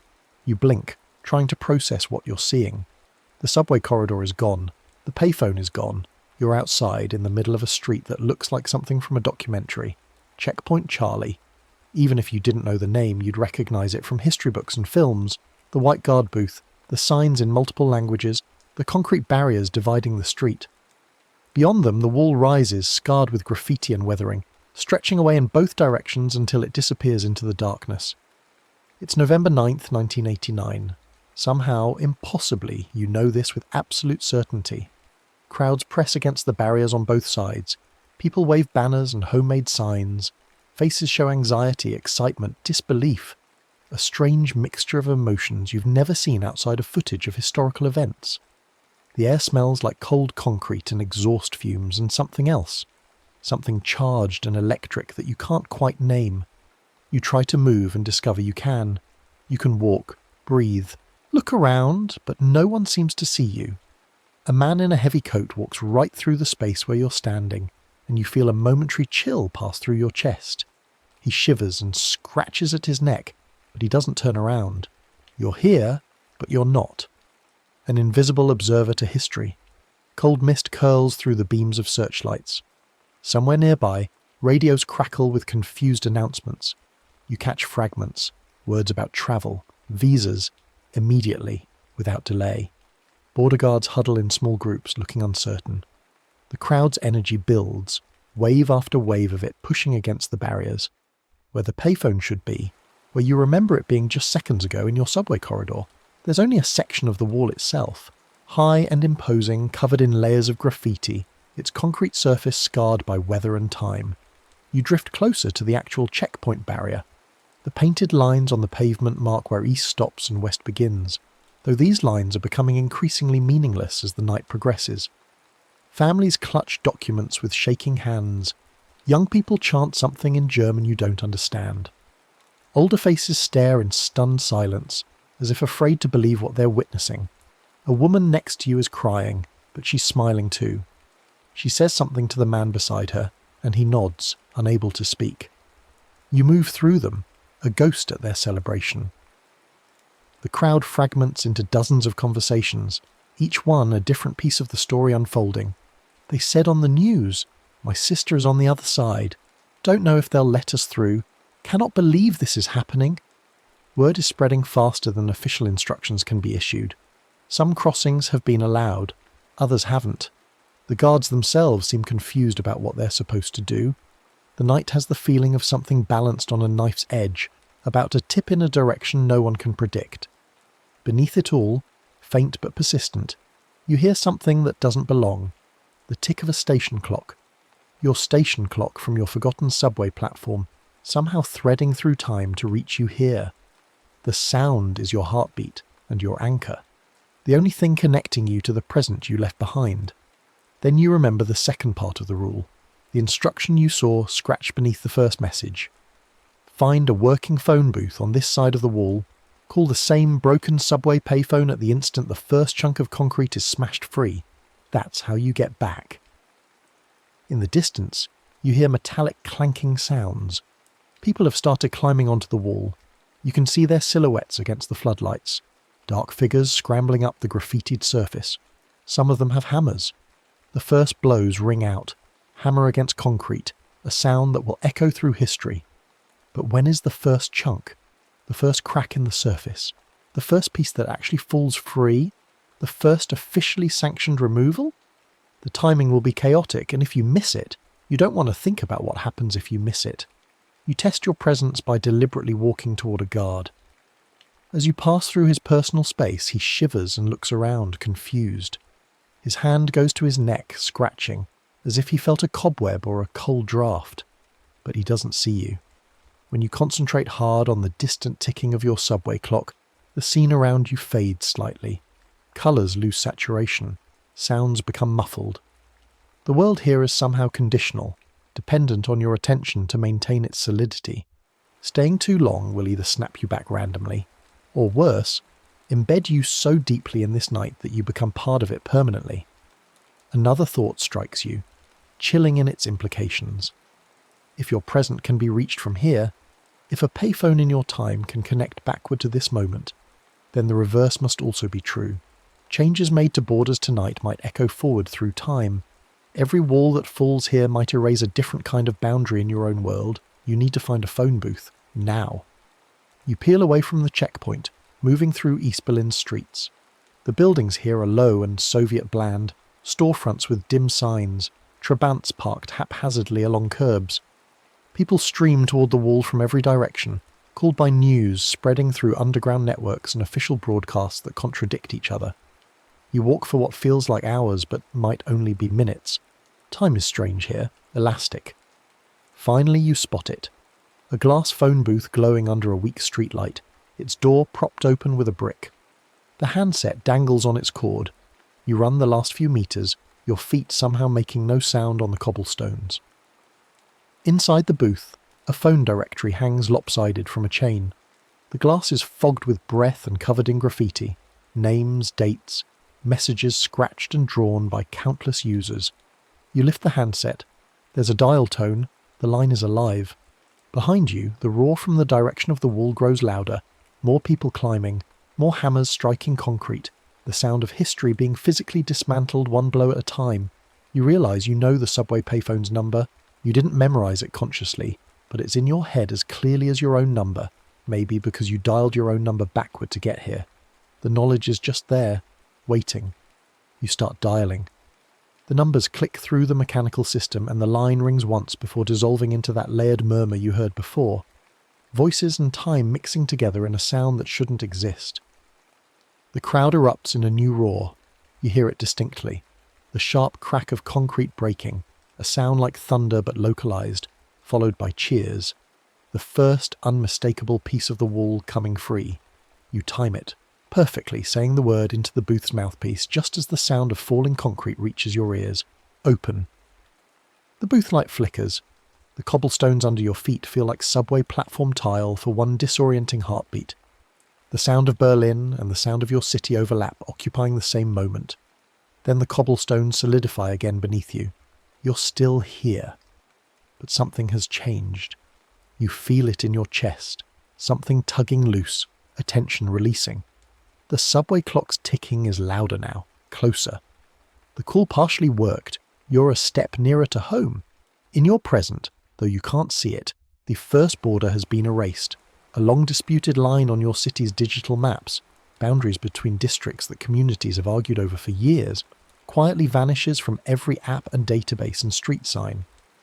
People won't notice until morning, and when they do, they'll assume it was always that way.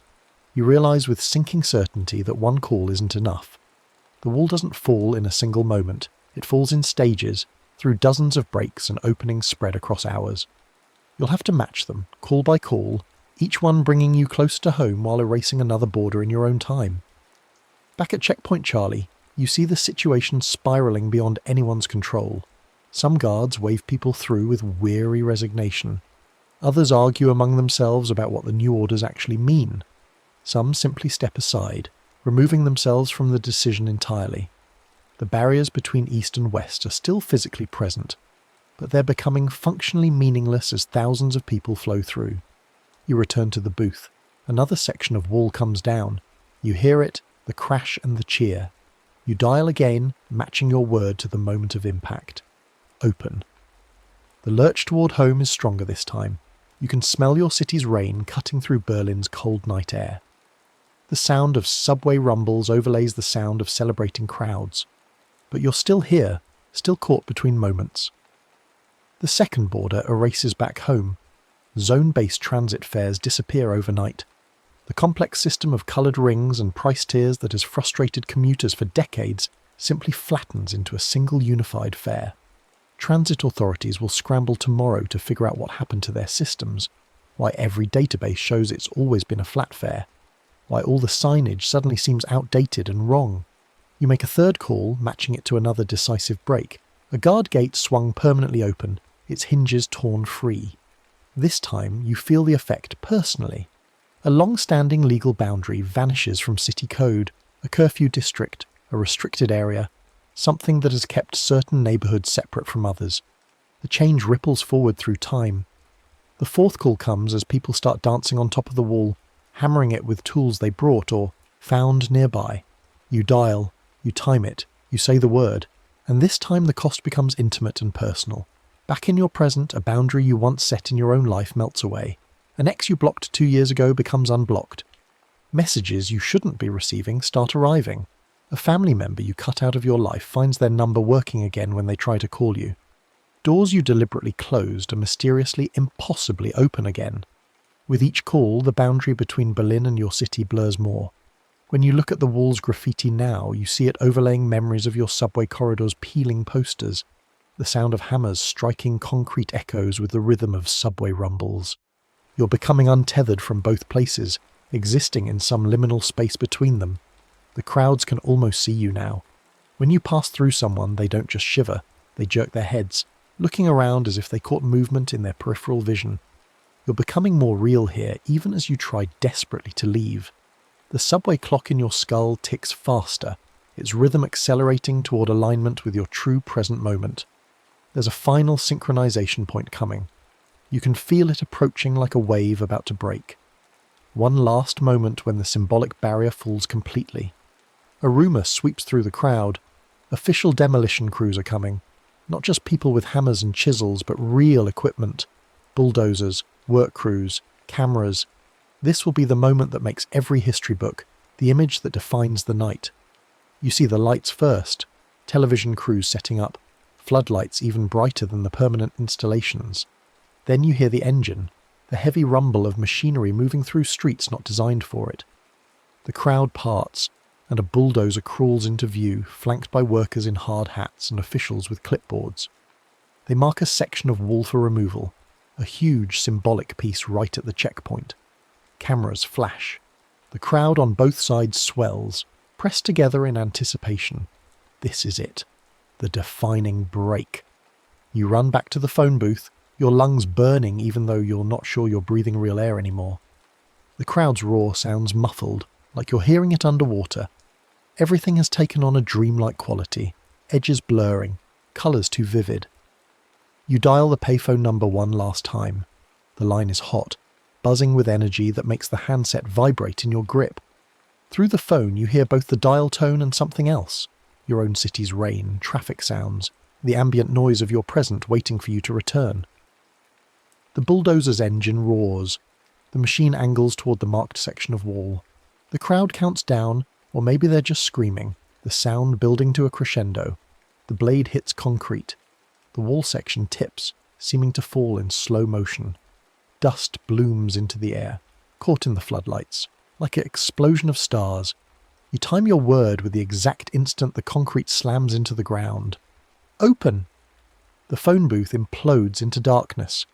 Not gradually, instantly, like someone turned off the universe.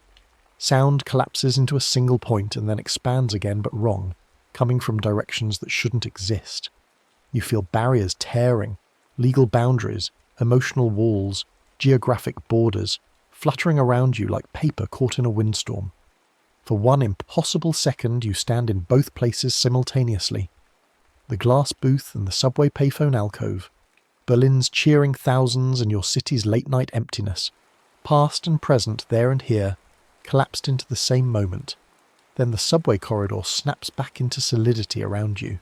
You stumble, catching yourself against the wall. The payphone hangs quietly on its cord, its light steady and ordinary now.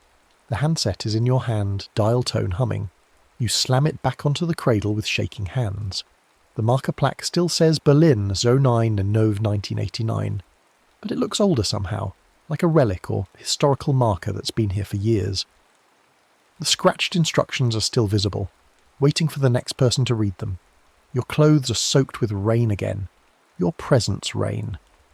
The forgotten platform is exactly as you left it, maintenance barriers still blocking the regular entrance, fluorescent lights still buzzing overhead, but you feel different. Lighter, like something that was weighing you down has been removed. You climb the stairs back to street level, and your city is wrong. Not obviously wrong, not apocalyptically different, just subtly, undeniably altered in ways that make you question your memory. The fence around the park across from the subway entrance is gone. You remember it being there, chain link topped with barbed wire posted with no trespassing signs. But now there's just an open lawn, people walking freely across it even at this late hour, and everyone acts like it's always been that way.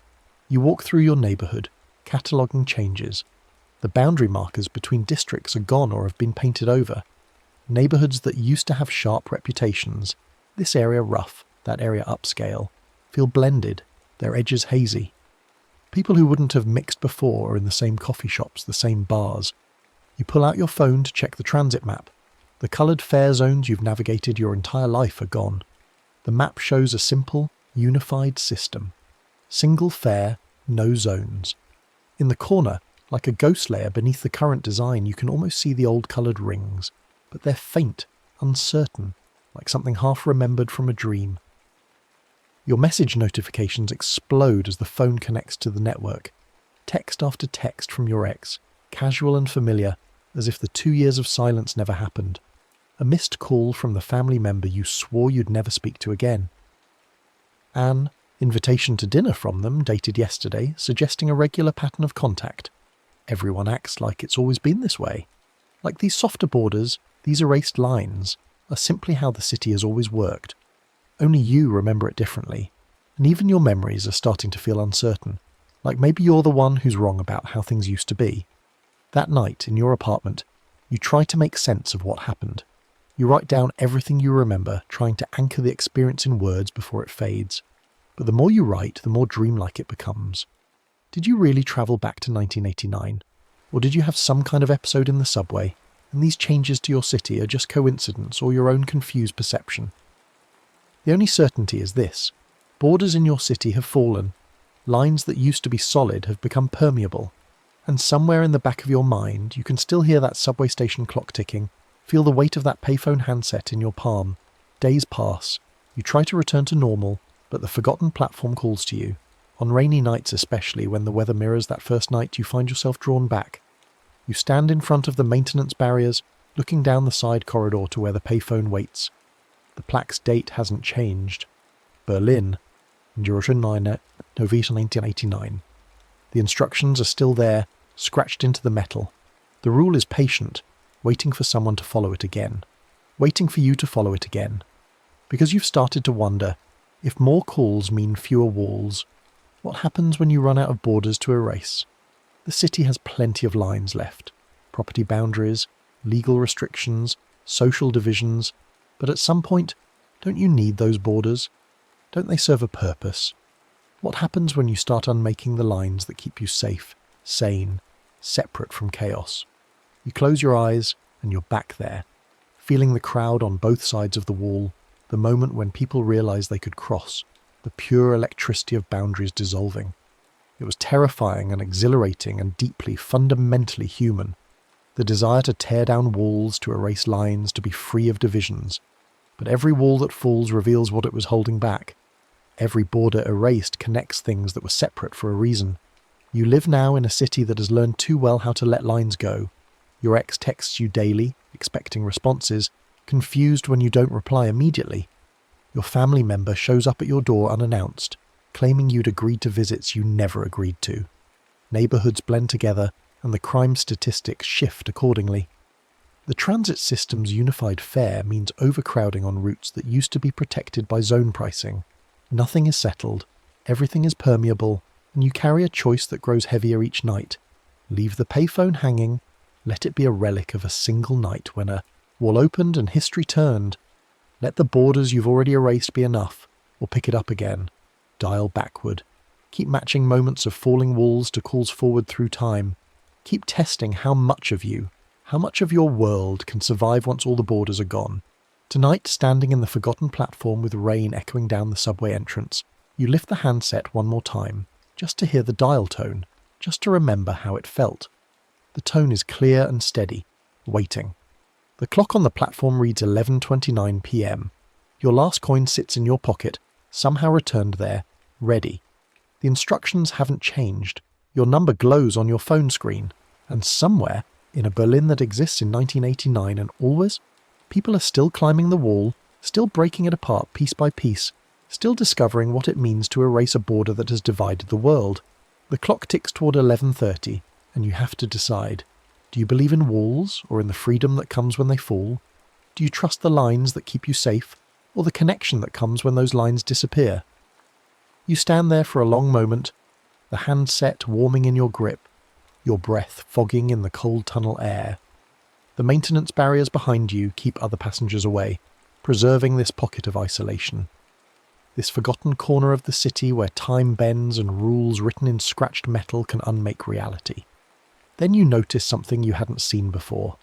At the very bottom of the plaque, below the instructions, someone has carved a warning in letters so small you have to squint to read them. 5th call erases you. Your hand tightens on the handset. 5 calls. You've made 4. 1 more, and you won't just be erasing borders in your city. You'll erase yourself, or some essential part of yourself. The boundary between who you are and who you might become. The line that defines your identity, your memories, your continuous existence through time. You think about the people in Berlin that night, the ones whose faces you saw in the crowd. They didn't know what would happen when the wall fell. They didn't know if the guards would start shooting, if tanks would roll through the streets, if the whole thing would collapse into chaos or violence. They just knew that the wall had to come down, that the border had to be crossed, that the risk was worth whatever freedom waited on the other side. But they weren't erasing themselves. They were becoming more themselves, more free, more connected to the people they'd been separated from. Your situation is different. With each call, you're not becoming more, you're becoming less defined, less bordered, less you. You lower the handset slightly, but you don't hang up.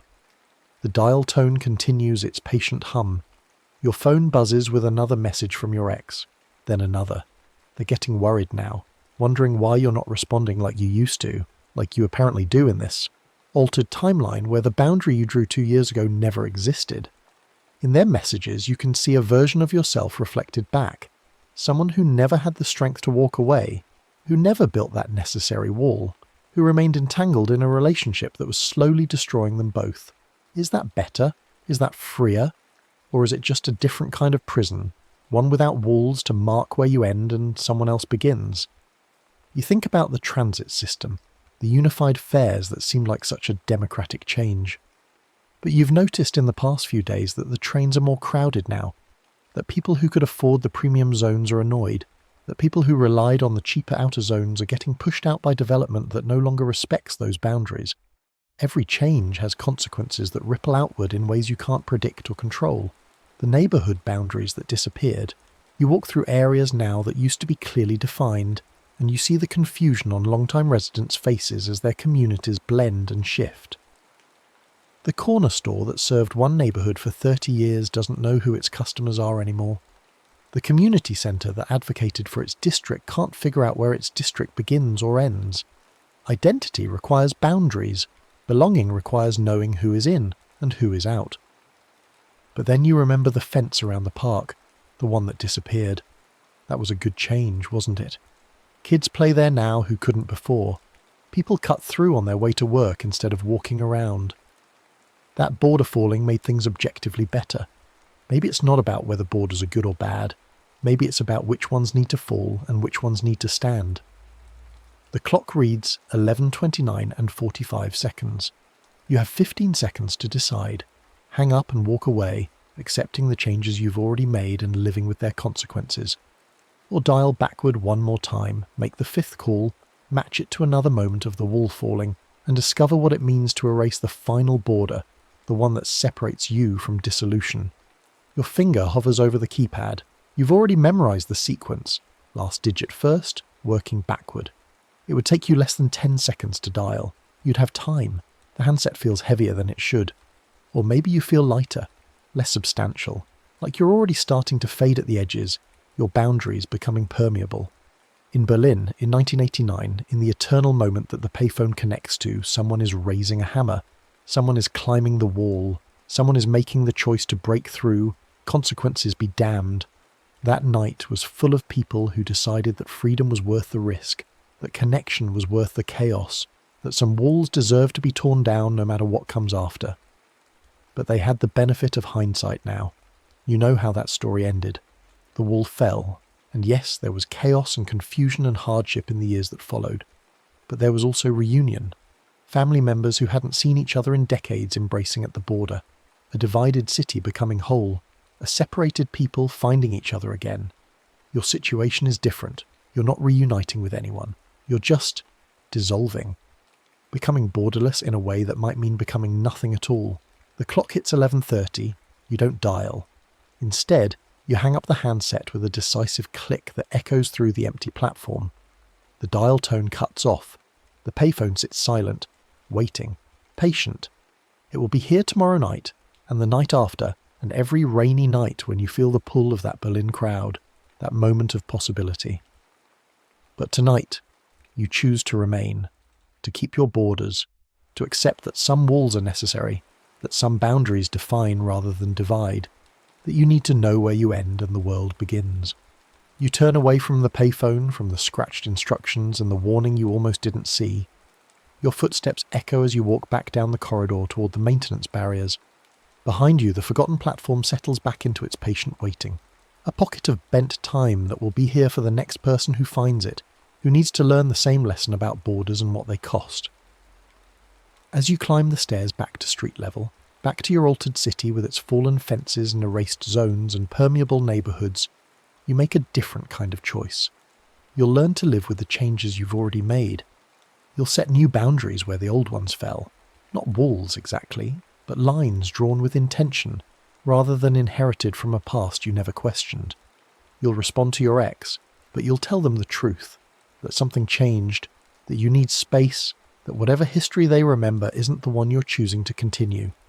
You'll talk to your family member, but you'll set terms, conditions, limits that define a relationship you can sustain. You'll use the unified transit system but advocate for the communities being disrupted by it. You'll walk through the park that has no fence but remember why some boundaries matter. The rain has stopped. The streets gleam with reflected light. Borders of wet and dry, shadow and illumination. Your city spreads out around you, subtly strange, forever altered by choices made in a forgotten subway platform on a night when you learned to say both open and stop. Somewhere in 1989 a wall continues falling. But here, now, you're learning which walls to let fall and which ones to build, which borders to erase and which ones to honour. It's a harder choice than simply dialing backward. It requires judgment and nuance and the willingness to live with ambiguity. But it lets you remain yourself, defined, bordered, human. You walk home through your changed city, and for the first time since that first night, you feel like maybe you can live here. Maybe you can learn to navigate a world where some walls have fallen and others still stand, where borders are negotiable rather than absolute, where the line between freedom and chaos requires constant attention to maintain. The payphone will still be there tomorrow, the temptation will return. But tonight, you've chosen to keep yourself intact, to preserve the boundary that matters most, the one that makes you you. And maybe that's enough. Maybe that's the real lesson the wall was trying to teach. Not that all borders should fall, but that we have to choose, consciously and carefully, which ones define us and which ones confine us.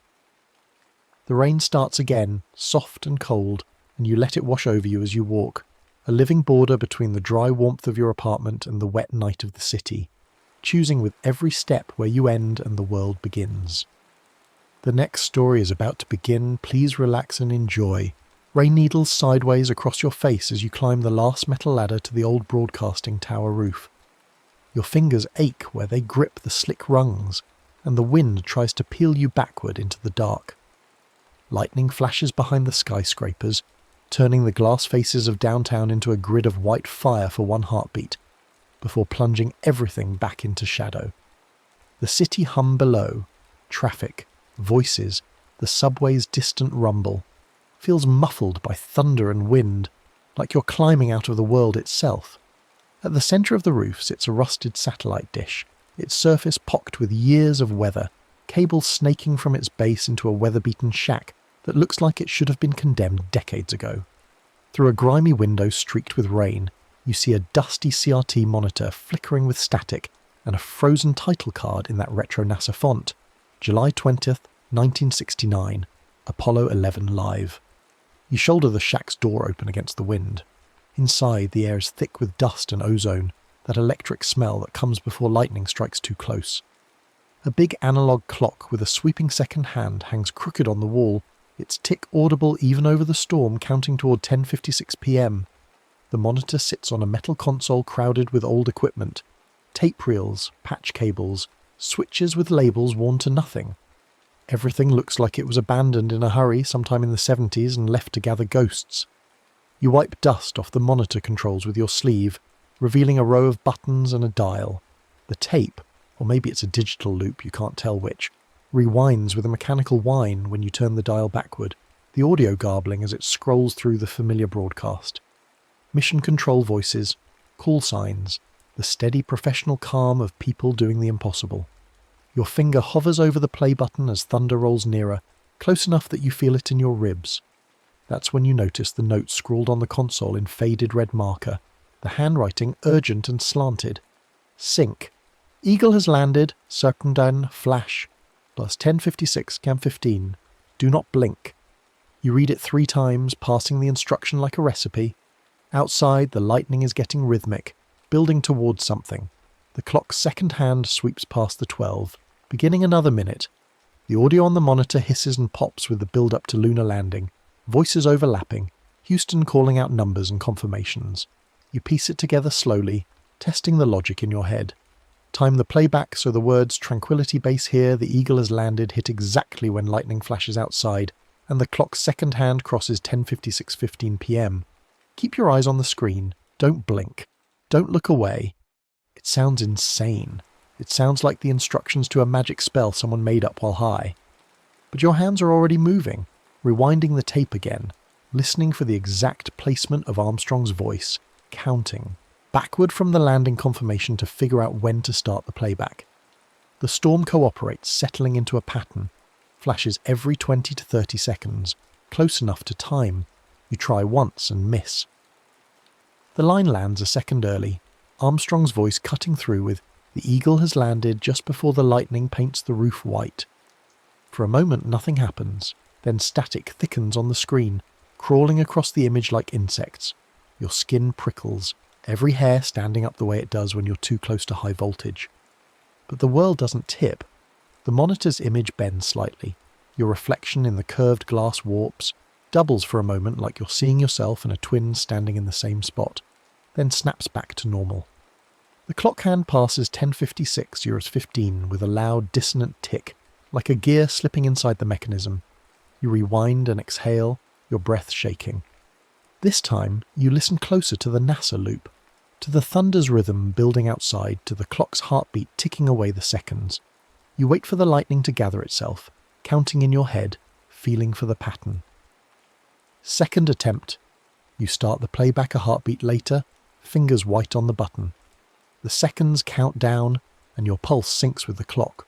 Or maybe the clock syncs with your pulse, you can't tell which. The phrase approaches through layers of static and distance. Tranquility Base here. And lightning blossoms white across the roof, so bright it turns the shack's interior into an X-ray. Every shadow burned away, and the second hand kisses 10:56:15. Exactly. Perfectly. And Armstrong's voice cuts through. The Eagle has landed. The screen explodes into deep, thick static that surges out of the glass. Not light, but something cold and grainy that has texture and weight. It pulls at you, pulls the room sideways like you're standing on a deck that's tilting. The thunder goes silent mid-boom, cut off so abruptly your ears ring with the absence. The hum of electronics morphs into a tight, high-pitched whine that drills into your temples. You feel the floor shift beneath your feet, wood and tar paper becoming metal, riveted and solid. The air turns dry and filtered, all the moisture sucked out in an instant, and gravity lightens. Not gone, but reduced, like you're wearing the weight of yourself differently. The static thins into dim, cramped interior light that flickers from instrument panels. You're standing in the Eagle, squeezed into the cramped cabin between panels and straps, and equipment you don't recognize but somehow know are critical. The space is impossibly small. You could touch both walls if you stretched your arms, and the ceiling is so low you instinctively hunch. Instrument panels glow with pale green numerals and blinking indicator lights, dozens of them, each telling a story you don't have the training to read. Paper checklists float slightly in the reduced gravity, tethered, with clips to keep them from drifting. The smell is distinct, metal and plastic and something chemical, air that's been recycled too many times mixed with the smell of men working hard in a confined space. Armstrong and Aldrin are there, not as images, not as recordings. There, real, three-dimensional, moving through their post-landing checklist with voices that carry the slight distortion of helmet speakers, even though their visors are up now. Armstrong's face is focused, controlled, that famous unreadable calm. Aldrin is animated by comparison, gesturing at instruments, consulting a checklist. Their voices overlap with mission control coming through on the radio, that slight delay that happens when signals travel from the moon to Earth and back. You try to move and discover you can. You take a step and Aldrin's shoulder passes through you, not like a ghost exactly, but like you're two layers of film projected over the same screen. Where he intersects your space, you feel a cold, fizzing sensation, like static on skin, and then he's past you, reaching for a switch, completely unaware. Through the small triangular window you see it.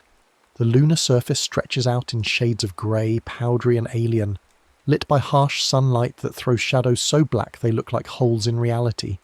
The horizon is wrong, too close, curved in a way that Earth's never is. And beyond the grey there's the blackness, the real blackness of space that you've only seen in pictures, and it's so much darker than you imagined, so absolute that it seems to pull at your eyes. Earth hangs there, a tiny blue-white marble that you could cover with your thumb, swirled with clouds and impossibly bright and far away. Your chest tightens looking at it. Every person who ever lived except for these two men is on that marble. Over it all, faint and out of place, you hear another sound that doesn't belong to 1969. A distant, muffled clock ticking, like it's buried under layers of air and metal. The rooftop clock still beating in your ears even though you're 250,000 miles away and 56 years in the past. The sound anchors you, reminds you that you're still connected to that tower, that shack, that storm. You move carefully through the cabin, testing boundaries. When you try to touch a control panel, your fingers pass through it without resistance, but you feel a tingling, like touching a live wire. You can walk along the narrow gaps between equipment racks, around their shoulders, to the tiny window. Outside you can see the ladder extending down from the hatch, and beyond it the powdery regolith waiting for the first human footprint. The astronauts are discussing EVA prep now, running through procedures with Houston. Their movements are practiced, economical in the tight space. You realise you're anchored to the broadcast somehow, not just to this physical location. The audio you hear is both live, their actual voices centimetres from your ears, and a slightly delayed processed echo coming from Earth, the version being recorded and transmitted through that tower dish back in your time.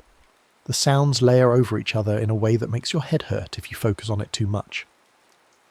In a corner of the LM, mounted among other equipment, a small unit with a spinning reel flashes a tiny indicator light in a rhythm that almost, but not quite, matches the rooftop clock tick. You watch it for a while, trying to map the relationship. The lighthouse rhythm is close but drifting, like two metronomes that started together but are slowly moving out of sync. You understand with a cold certainty. Your stay here is limited by how long the tower's equipment can keep the transmission tuned to this specific moment. The broadcast in your time is a loop, cycling through the same events, and you're riding that loop like a signal. If the broadcast in your time drifts, jams, or cuts, if the storm damages something, if the old equipment fails, you'll start to slide along the mission timeline, forward or backward or sideways into some other version, or off it entirely, into whatever static lives between the moments. When you focus hard on the rooftop clock tick in your head, the LM lights dim slightly, as if you're leaning away from this moment, losing your grip on it. The sounds become more distant, the astronauts more translucent. When you focus instead on the astronauts' voices, on the immediate reality of the cabin, the rooftop tick recedes until it's barely audible under the hiss of the cabin air system.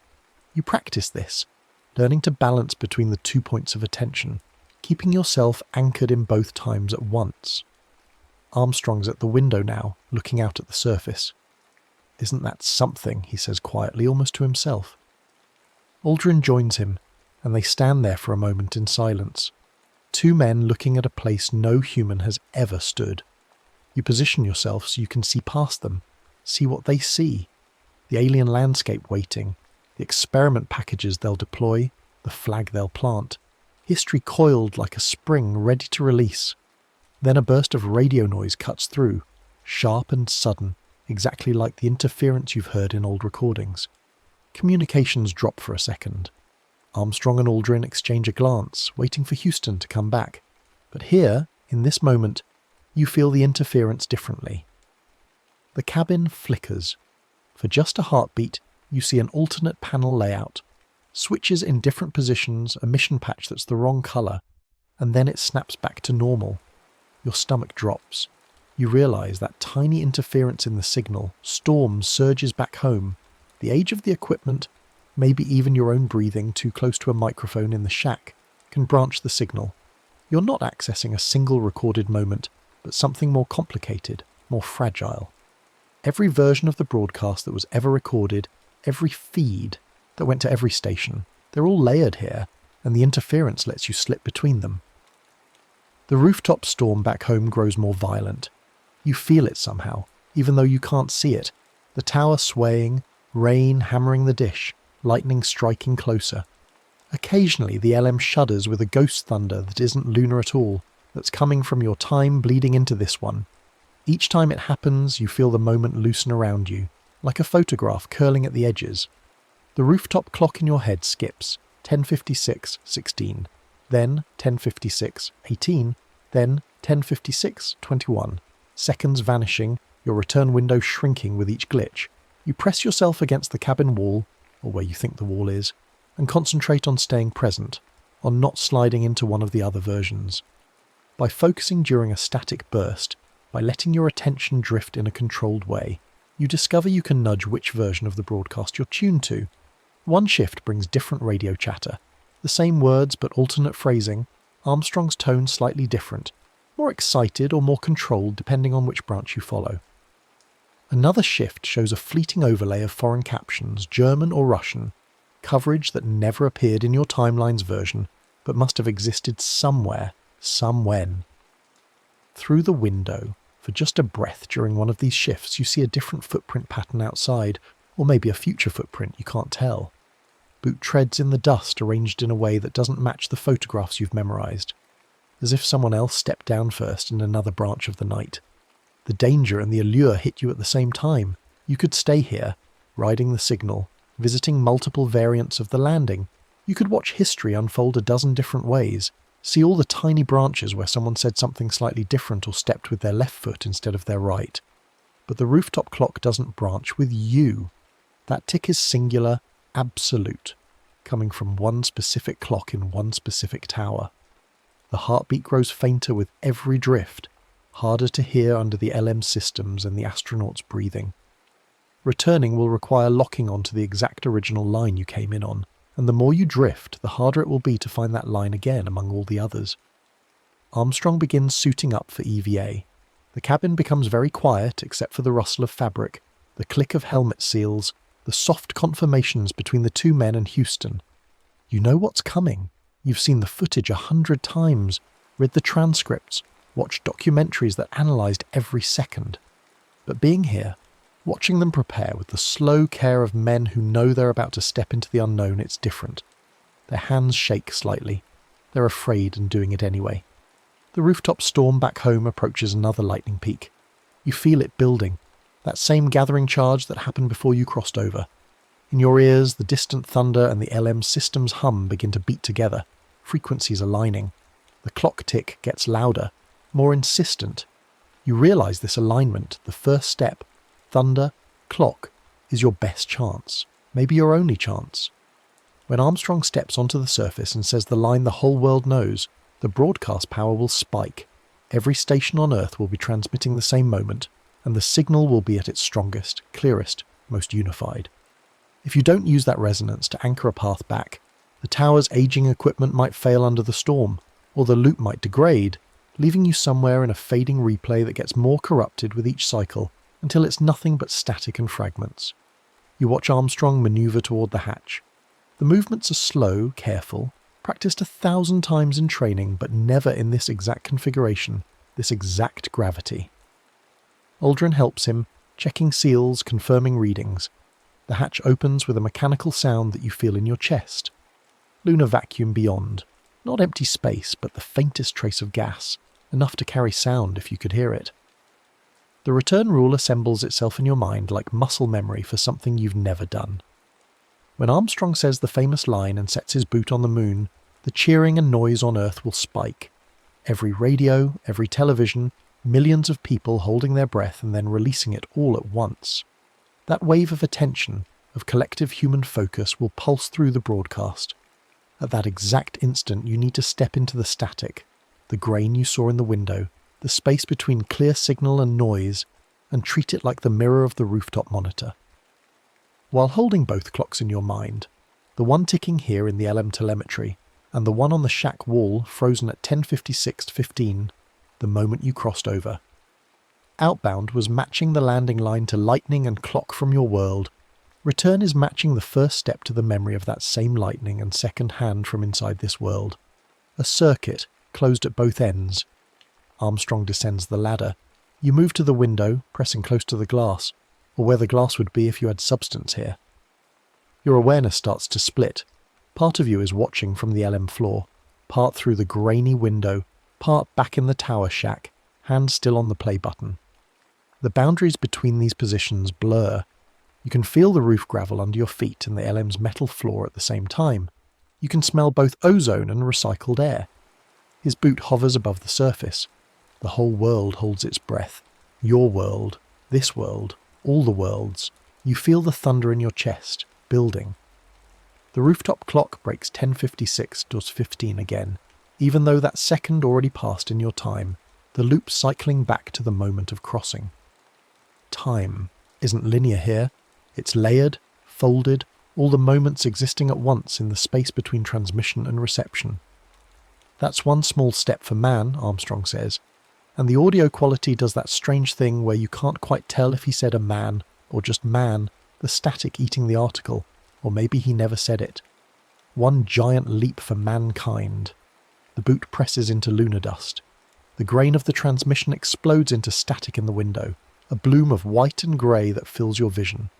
You step forward into it with your eyes open, refusing to blink, holding both clocks in your mind. The one on the LM panel counting mission elapsed time, and the one in your memory, frozen at the moment of crossing. You force them to beat in unison, to sync the way you synced the landing phrase with the lightning. The grey dust becomes roof gravel under your feet, sharp-edged and real. The hiss becomes rain, individual drops hitting metal and tar paper. The LM's cramped walls expand into the shack's flaking boards, mould-spotted and water-damaged. You're standing in front of the CRT monitor, the same moment you just lived now playing out on the screen. Armstrong's boot touching down, the flag of dust, the grainy black and white footage that the whole world watched. But now it's distant, contained, a recording of something that happened a lifetime ago. Your lungs burn like you've just run a race. You're gasping, doubled over, hands on your knees. The storm still rages outside, but it feels wrong, the rhythm slightly off from what you remember. The thunder comes a beat too late. The lightning flashes in a different pattern. When you catch your breath enough to stand, you look at the analog clock. It still hangs crooked on the wall, still ticks toward midnight. But now there's a tiny NASA worm logo stamped under the numbers, red and white, that retro 70s design. You stare at it. You're absolutely certain it wasn't there before. The clock was generic, industrial, anonymous. Now it's branded, official, like it came from a government surplus auction. On the screen, the broadcast continues. Armstrong and Aldrin move across the surface, deploying experiments, collecting samples. It looks right. It looks exactly like the footage you've seen 100 times, except the mission patch in the corner graphic is subtly different. The eagle's wings are swept at a slightly different angle. A small broadcaster logo appears in the lower right from the start, not added later in post-production. And when the famous quote replays, the closed caption reads, "One small step for a man, one giant leap for mankind." With the article, definitive. like it was always clearly said that way, and only conspiracy theorists and audio engineers ever suggested otherwise. You fumble for your phone with shaking hands. The battery is almost dead, drained by something, though you had a full charge when you climbed the tower. The search results for Apollo 11 load slowly, over the weak signal. The first image is the mission patch, and it matches the one you just saw on the screen. Eagle wings swept at that slightly different angle. The quote in the top result includes the article without any annotation about controversy or static.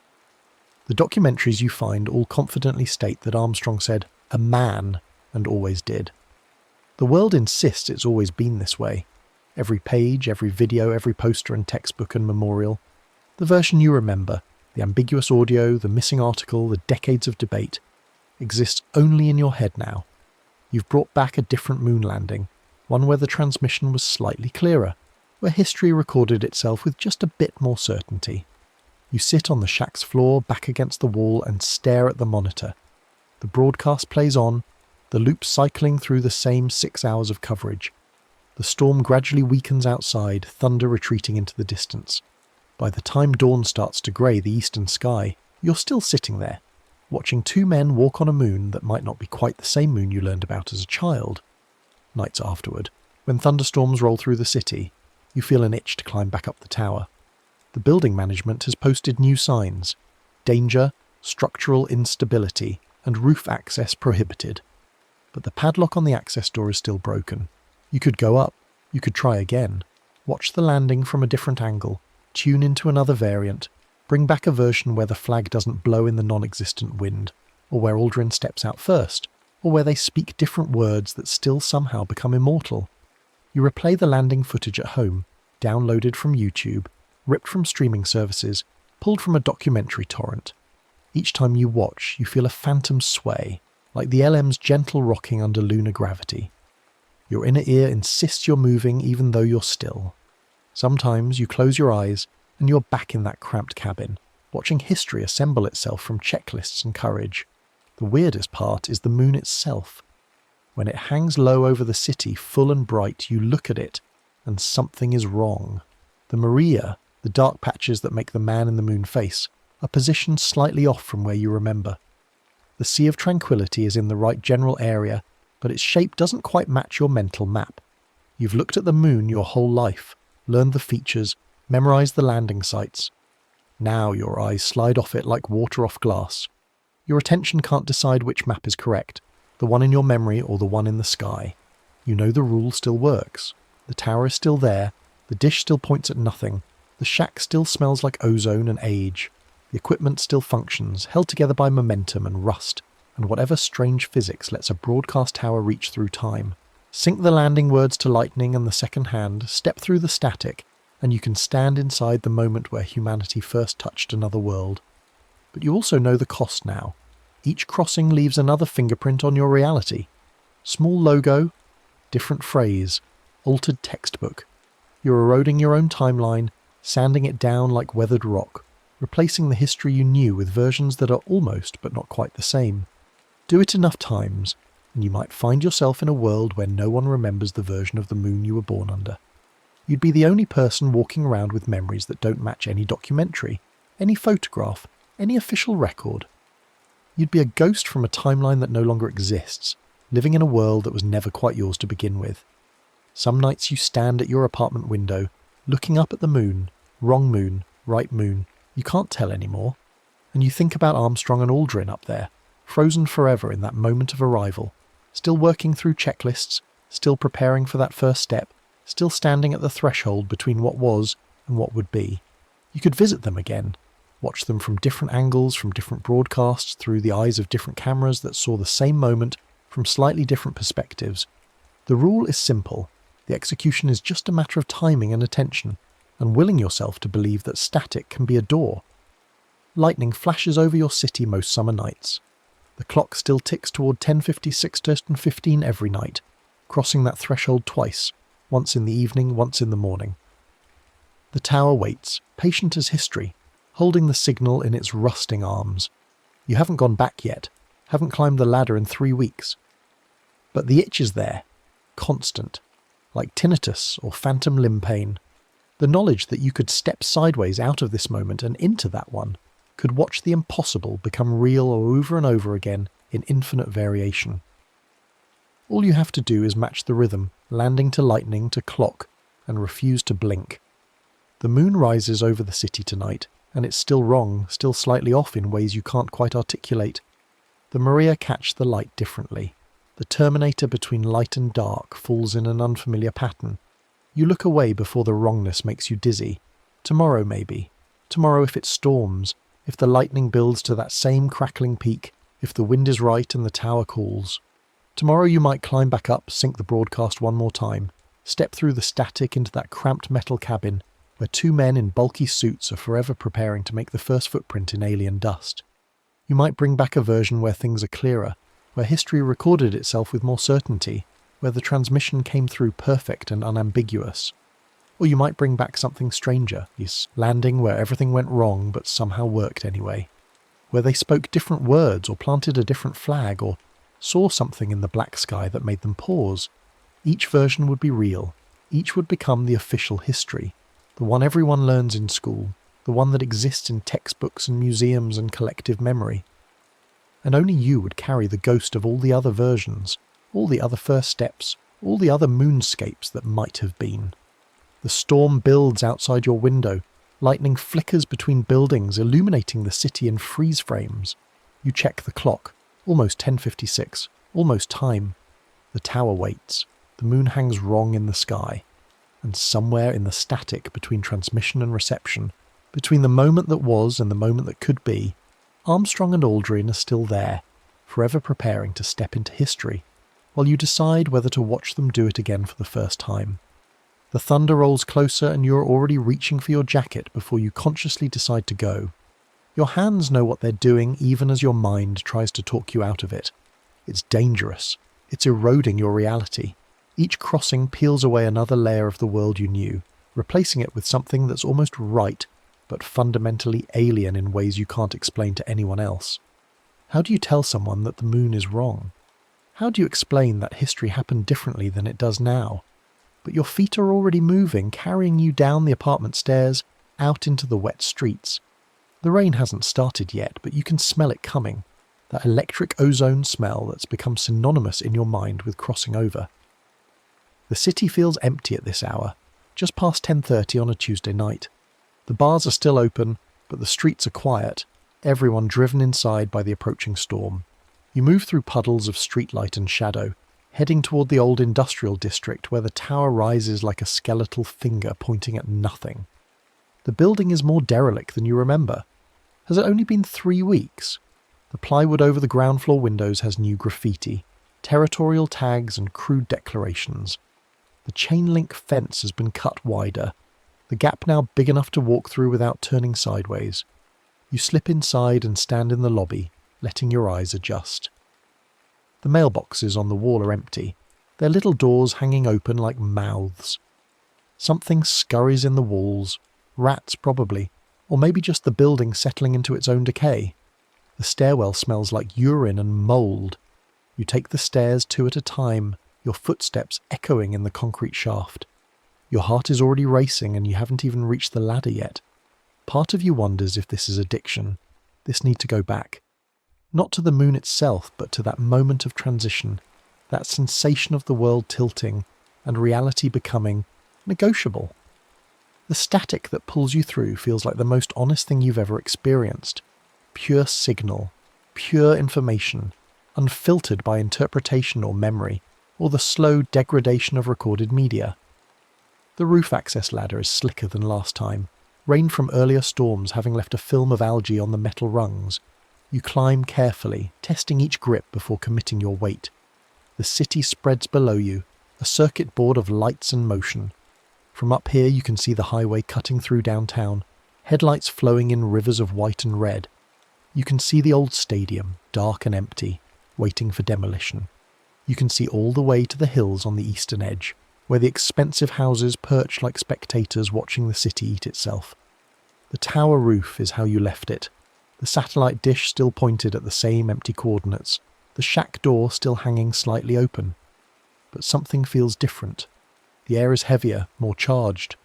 The lightning is building faster than it did before, flashes coming every 10 seconds now, illuminating the underside of the cloud layer in shades of purple and white. You check your phone. 10:51. 5 minutes until the moment. Plenty of time to set up, to find the rhythm, to sync yourself with the broadcast. Inside the shack, the CRT monitor is already on. You're certain you turned it off last time, but the screen glows with that blue-grey light of an active display waiting for input. The frozen title card is there. July 20th, 1969. Apollo 11 Live. But now there's something else. A second line of text below it, added in a different font, slightly pixelated like it was inserted digitally after the fact. Transmission 7 of your skin goes cold. 7. You've only crossed over once, unless the count isn't personal, unless it's tracking every crossing that's ever happened, every person who's ever figured out the rule and climbed this tower and synced themselves to the landing. How many others have there been? How many versions of reality are walking around the city right now, each one carrying a slightly different moon, a slightly different history? The clock on the wall still has that NASA logo you don't remember. The second hand sweeps past the 12 and begins its climb toward 10:56:15. You have maybe 4 minutes. Your hands move automatically, rewinding the tape, finding the right position in the broadcast. The audio spools backward, Armstrong's voice in reverse, mission control's confirmations inverted into nonsense syllables. You've done this before. You know the timing now, can feel it in your bones, but something stops you. Your finger hovers over the play button and you look at the note scrawled on the console. Sync. Eagle has landed. Dustin's flash. Plus. 10:56:15. Do not blink. And you notice something new. Below it, in different handwriting, someone has added, return is not guaranteed. Each crossing costs. Count the cost. Who wrote that? When? You. Were just here 3 weeks ago and it wasn't there then. Or was it? Your memory feels slippery, unreliable. Maybe it was always there and you just didn't notice, too focused on the mechanics of crossing to pay attention to warnings. Or maybe someone else has been here since your last visit.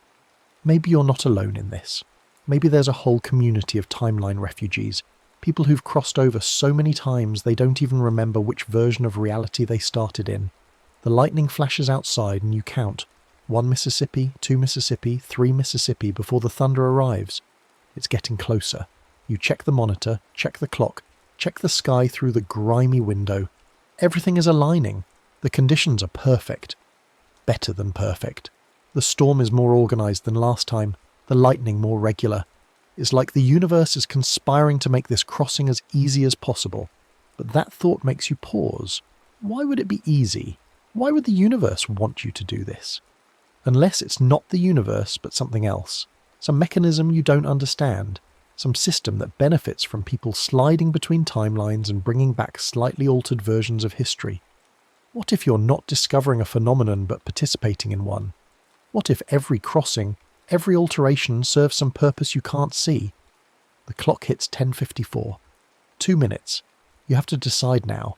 Go through with it or walk away. Stay in this version of reality with its wrong moon and its slightly off mission patch, or cross over again and bring back another variation. Stack another layer of altered history onto your increasingly unstable relationship with consensus reality.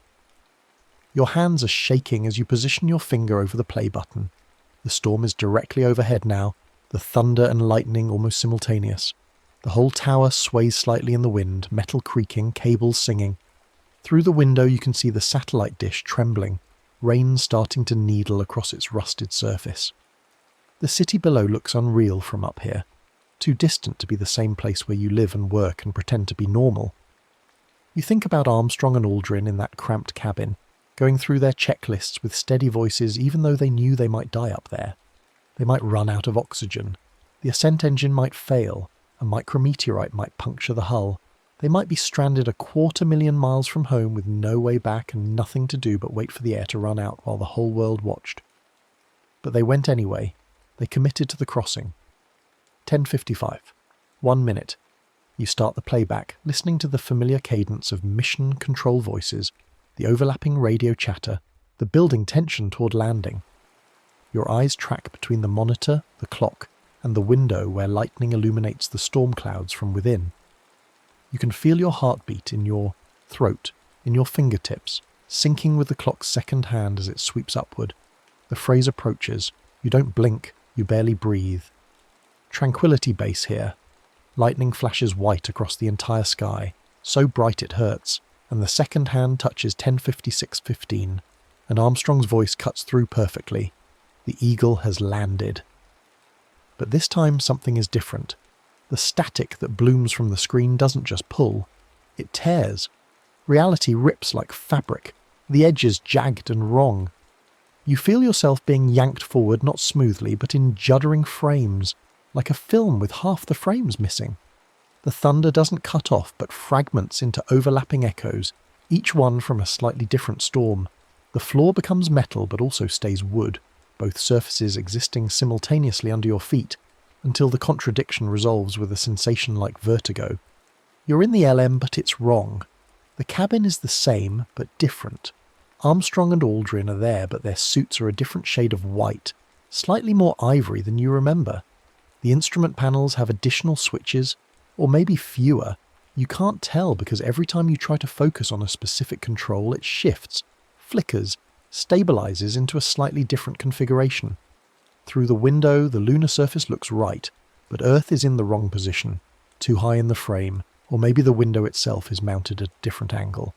Your head pounds with the contradictions. This isn't like last time. Last time the crossing was clean, the moment stable. This time it feels like you've arrived at a junction of multiple timelines, several versions of the landing occupying the same space. Armstrong's voice overlaps with another Armstrong's voice. Same words but slightly different intonation. Aldrin moves past you, but you see three versions of him simultaneously, displaced from each other by inches, like a photograph of someone moving with a slow shutter speed. The rooftop clock in your head is ticking, but it's irregular now, skipping and jumping. 10:56, 15, 10:56, 17, 10:56, 14, 10:56, 22. The rhythm is chaotic. You try to focus, to anchor yourself to one version of the moment, but every time you think you've stabilized, another surge of interference splinters the reality again. Through the window, you see the lunar surface and notice something that makes your stomach drop. There are footprints already, multiple sets, crisscrossing in patterns that don't match any mission you know. Some are boot prints like Armstrong's, but others are different, too large or too small, or with tread patterns that look wrong.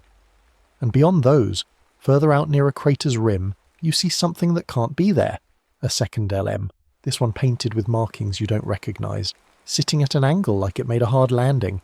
This isn't just alternate history, this is convergence. Multiple timelines bleeding together, occupying the same moment. You've crossed over into a junction point where several versions of the landing are happening simultaneously, and your presence, your observation, is collapsing them into an increasingly unstable hybrid.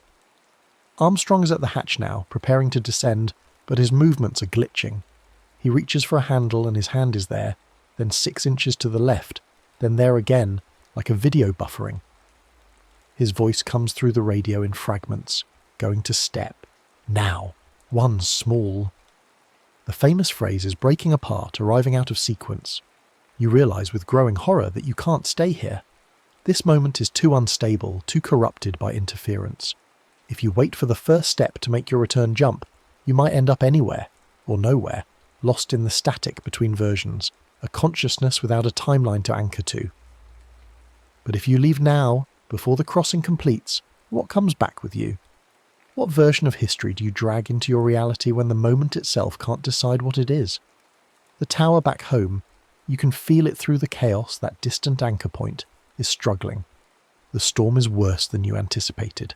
You sense rather than see the lightning striking close to the dish, electricity arcing through old cables, the monitor in the shack flickering. Your connection is degrading. The rooftop clock skips wildly now. 10:56:45, 10:56:02, 10:57:33, 10:56:15 again. You have seconds to decide. Stay and risk becoming unmoored from any timeline, or jump now through degraded conditions and bring back God's know what version of history. Armstrong's boot touches the ladder, or maybe it doesn't.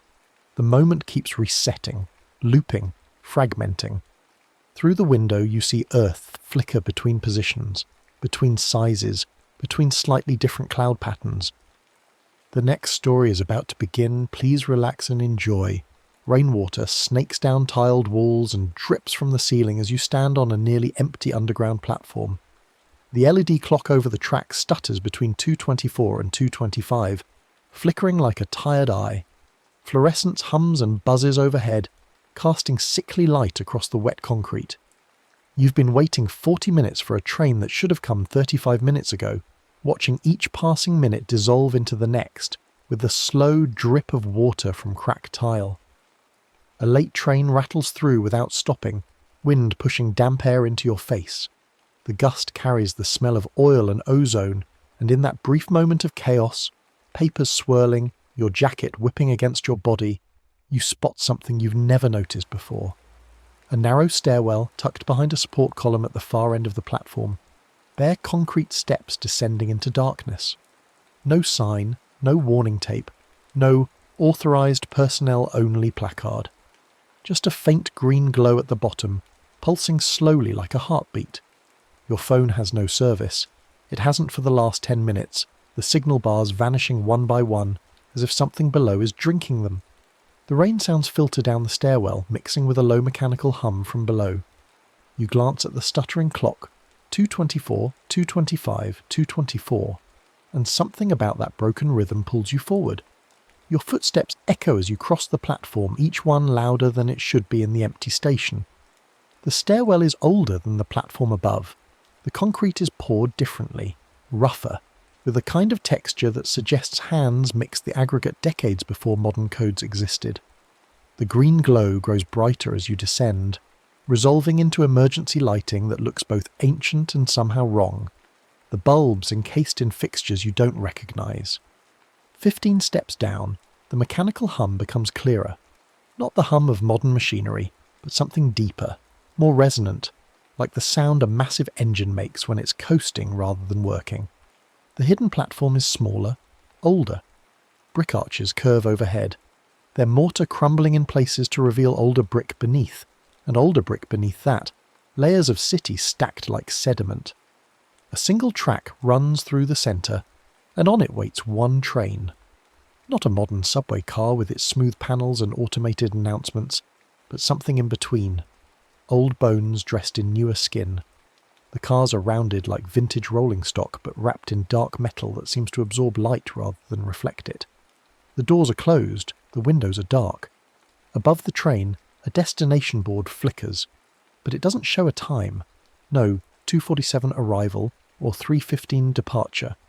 Only 4 words in dim orange letters. Departure, year 3025. You stare at those words long enough that they begin to feel like a trick of tired eyes, but they don't change, they don't flicker into sense. Year 3025, as if a subway could travel through time instead of tunnels, as if destination meant something other than distance and direction. A ticket machine stands alone against the brick wall, its design straddling eras like the train. An old mechanical body with a digital screen grafted onto its face.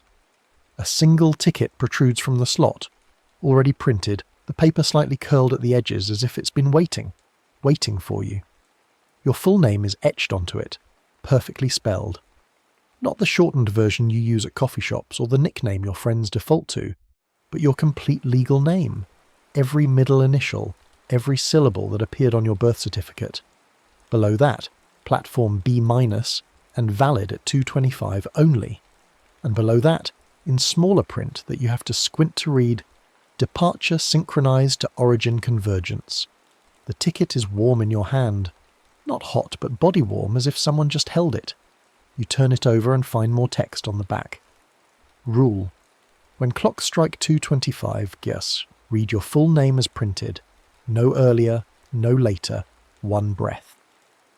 Through the train's dark windows, you can see the platform clocks. 3 of them mounted at intervals along the brick wall.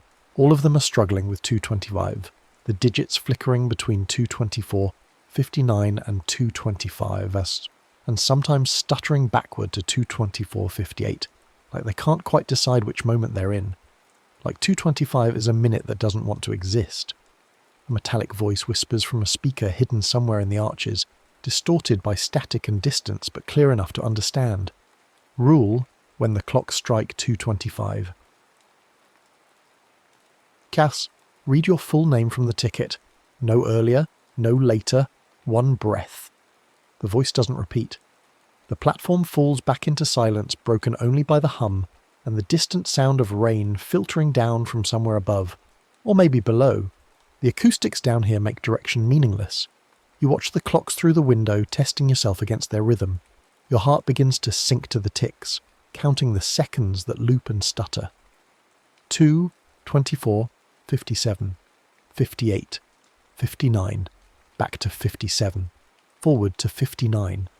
Holding on, 59 for 3 seconds, then 00, then back to 58. The pattern isn't quite random. It's searching. The clocks are feeling their way towards something, and you realise with a chill that runs down your spine that they're waiting for you to be ready. You step closer to the nearest carriage. The doors remain closed, but through the dark glass you can see the interior, dimly lit by the same green emergency lighting. Empty seats upholstered in material that might be leather or might be something else. Straps hanging from overhead rails swaying slightly, even though there's no breeze. The train feels like it's breathing, like it's alive in the way that old ships are alive, aware of their passengers through the creak of their boards and the shift of their weight on water. You test the door. It doesn't budge. The ticket grows warmer in your hand. The clocks flicker faster now. 2:24, 57, 58, 59, 00, 59, 00, 59, 0, settling into a pattern, building towards something. Your breath catches in your throat as you realise this is it. The moment is compressing, reality narrowing toward a single second where the impossible becomes possible, where a train can leave for a destination 1,000 years away. You inhale. The clocks hit 2:25 across all 3 displays simultaneously. They're flickering, suddenly synchronised, suddenly certain. And in that moment of certainty, you speak your full name exactly as printed on the ticket, every syllable clear, the entire thing contained in a single breath that tastes like ozone and rain. Every carriage light snaps off at once. The darkness is absolute, the kind of black that only exists underground where no light has ever reached naturally. You feel the train shift beneath you. No, you feel yourself shift relative to the train, as if gravity just changed its mind about which way is down. The brakes sigh like something exhaling, a long mechanical breath that sounds almost relieved. Rails hum underfoot, not with electricity, but with something else. Some other energy cooling from 1,000 journeys, or building toward one more. In the darkness, you hear a distant thunder of rain and a new hum, lower, heavier, felt in your chest rather than heard with your ears. The sound of deep time moving, the sound of years being crossed like subway stops. When the door seals unlatch with a soft hiss and the lights slowly return, the signage has changed. The orange letters now read Arrival, Year 3025. The platform beyond the glass is cracked, overgrown with something that might be moss but glows faintly blue. The brick arches are still there, but they're stitched with glowing conduits and pulsing filaments, old infrastructure kept alive by technology that didn't exist in your century. The doors open, you step out into year 3025. The hidden platform is now a ruin wrapped in tech. The brick and rusted steel you saw a moment ago, or 1,000 years ago, are still present, but they're networked now, connected by cables and light pipes that pulse with data or power or something in between. Catwalks hang overhead like spider webs made of cable, and you can see small devices scuttling along them, maintaining connections that keep this place functioning. The ceiling still leaks, but the water is caught mid-drip in thin blue stasis fields that hum softly. A city that patched gravity before it fixed the roof. On the far wall, a giant display shows a schematic of a single, looping subway line. Every branch is greyed out, every connection severed, except for one bright ring labelled in a language you don't know. The characters shift and flow like they're not quite settled into their shapes yet, still deciding what they mean. A tiny icon of your train pulses on the loop, moving slowly around the circuit. Alone. The last train on the last line beneath a city that no longer remembers your century. A maintenance drone trundles past. On 4 spindly legs, its body a collection of mismatched parts held together by purpose rather than design. It pauses near you, flickering a light pattern that feels almost like a question. Blue, green, blue, pause, blue, green, before deciding you're not its concern and continuing on its rounds. The sound of its legs on the platform is oddly comforting, a reminder that this place, however strange, still follows rules, still has routines. You walk along the platform, your footsteps echoing differently than they should. The acoustics have changed, or maybe your ears have changed. Maybe crossing 1,000 years does something to the way you hear the world. The air tastes different too, cleaner somehow, but with an underlying metallic tang like you're breathing inside a machine. Near what might have been a station attendant's booth in your time, you find a glass kiosk sealed by age and neglect. Its interior is filled with yellowed paper, rusted punch tools, and a holographic projector half buried in dust. When your ticket slips from your pocket onto the counter, and you're not entirely sure it's slipped, or if your fingers simply let it go, the projector flickers alive. A hollow, glitching clerk avatar materializes above the dust. It's humanoid in the way that mannequins are humanoid. All the right parts in roughly the right places, but nothing that suggests actual humanity. Its voice comes from everywhere and nowhere, reconstructed from fragments of recorded announcements. Outbound passage, read your full registered name at the instant your origin clocks converge on the departure minute. Inbound passage, return to your origin platform and read your name as registered in memory, not in ink, at the instant both centuries strike the same second. The avatar's face glitches, pixels scattering and reforming. It continues. Warning. Each crossing decays your alignment with your native timestamp. Memory will choose a century before the clocks do. Then it freezes, caught mid-gesture, and slowly fades. But those words hang in the air like smoke, like a smell you can't quite place. Memory will choose a century before the clocks do. You realise the rule isn't just about the ticket, it's about how tightly you remember who you are and when you belong. The ticket was just a tool to focus that memory, to anchor you to a specific moment. But memory is mutable. Memory shifts. And if your memory starts to believe you belong here, in 3025, then the clocks will agree. You pocket the ticket carefully and return to the platform. The train waits with doors open, patient as stone. You step aboard. The interior is exactly as you glimpsed it before. Green emergency lighting, empty seats, swaying straps. But now you can see the details. The seats are upholstered in something that looks like leather, but shifts slightly under your gaze, as if it's watching you back. The advertisements above the windows are in that same flowing script you saw on the station. Schematic, but some of them flicker into languages you recognise for brief moments. English, others you don't know, and then back to the dominant script, settling like sediment. You sit. The seat moulds to you, adjusting in small ways that are too subtle to be comfortable and too noticeable to ignore. The train lurches into motion without announcement, without the usual surge of acceleration. It simply begins to move, as if it was always moving and only now decided to let you notice. The first station arrives quickly. The doors whisper open onto a platform-turned hydroponic farm, where bioluminescent vines climb old posters, advertising movies you've never heard of, and events that happened centuries ago, or haven't happened yet. You can't tell which. The vines pulse with soft light, blue, green, purple, and you realise they're growing in patterns, deliberate arrangements that might be art or might be data storage or might be both. A single figure tends them in the distance, too far away to call out to, wearing something that might be a hazard suit or might be their skin. The doors close before you can decide whether to get off. The train moves on. The next station is a plaza station, its platform expanded into a vast space filled with holographic pedestrians, replaying a crowd that no longer exists. They walk their paths endlessly, checking phones that aren't there, greeting friends who are somewhere else in the loop, waiting for trains that will never come. The detail is perfect. You can see their clothes, their hairstyles, the brands on their shopping bags. They're from a dozen different eras, all mixed together in this frozen moment of movement. The greatest hits of human transit, preserved like insects in amber.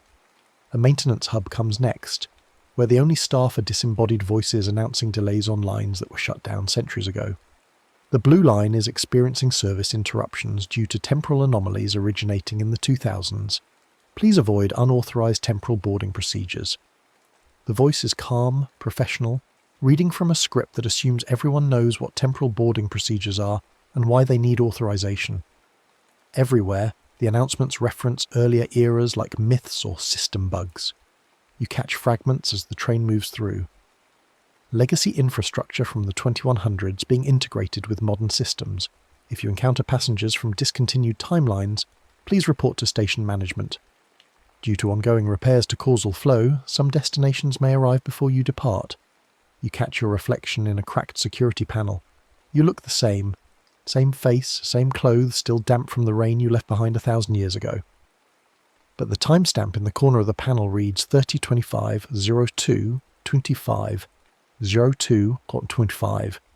The system has tagged you, logged you, decided when you are even if you're not sure yourself. The train completes its loop and returns to the hidden platform. You step off, needing to feel solid ground, needing to think.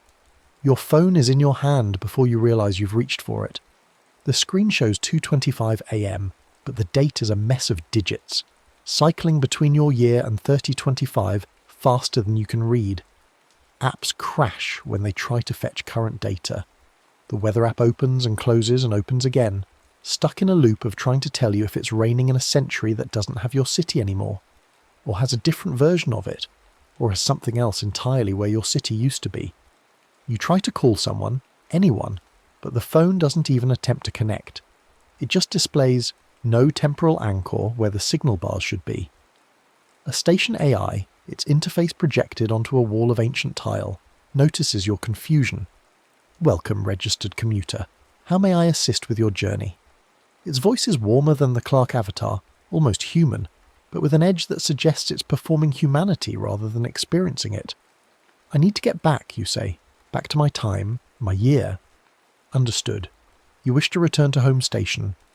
The interface ripples, displaying route options, but every route starts with home station unknown. The AI continues, unbothered by this impossibility. Please note that temporal routes require synchronized departure windows. The next available window occurs at the dual 2:25, approximately 47 minutes from current local time. Dual 2:25? The moment when both your origin timeline and this timeline experience 2:25 simultaneously, a convergence point. All temporal commuters are advised to board 10 minutes prior to ensure proper positioning. The interface flickers. Your temporal alignment is currently at 73%. Please remain aware of your origin identity to maintain viable return authorization. You look down at your ticket. The text blurs every time you look away and back, the letters of your name swimming briefly, rearranging into unfamiliar spellings. The first letter of your first name shifts to something that looks almost but not quite right. A character from that flowing script that resembles the letter you know, but carries a weight that feels wrong in your mouth when you try to pronounce it. What happens if my alignment drops too low? Insufficient alignment results in classification as a native temporal resident. You would be welcomed as a permanent member of the 3025 community. The AI's tone suggests this is a positive outcome. Many temporal tourists choose to stay. The integration process is smooth and well supported. That's not what I want. Preference noted. To maintain alignment, regularly recall details specific to your origin timeline. Personal memories, sensory experiences, identity markers. The return rule requires you to speak your name from memory, not from documentation. Practice recommended. You close your eyes and speak your name aloud, the full version, exactly as you remember your parents saying it when they were proud of you or angry with you or just needed you to pay attention. Each syllable is a stone you can stand on, a marker that says, "This is who I was, this is who I am." When you open your eyes, the ticket text is clearer. Not perfect, but clearer. The rain you hear is no longer just the storm from home. It's a layered sound now, past storm, future storm, and something like static between them, blending into a single ceiling of noise that seems to come from the walls themselves. The city above is crying, or the city below is weeping, or the space between centuries is leaking, and the sound of it fills every hollow space until you can't tell if the rain is outside or inside or just in your head.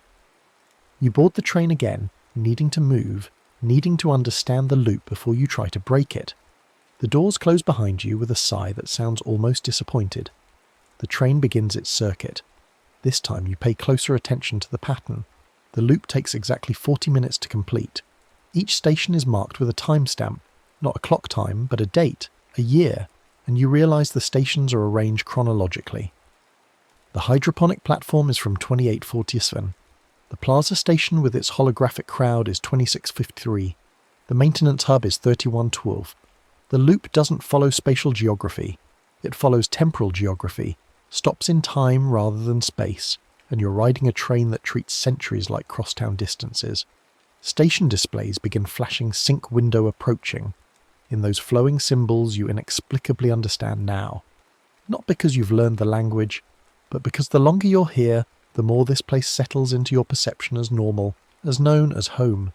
You feel your thoughts racing as if your brain is trying to keep pace with the clocks, trying to exist in two moments simultaneously.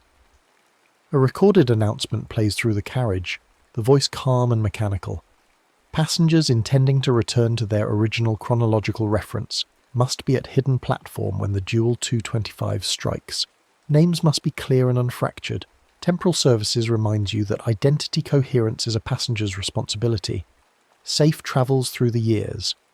You worry that your name, the anchor, is already starting to fracture.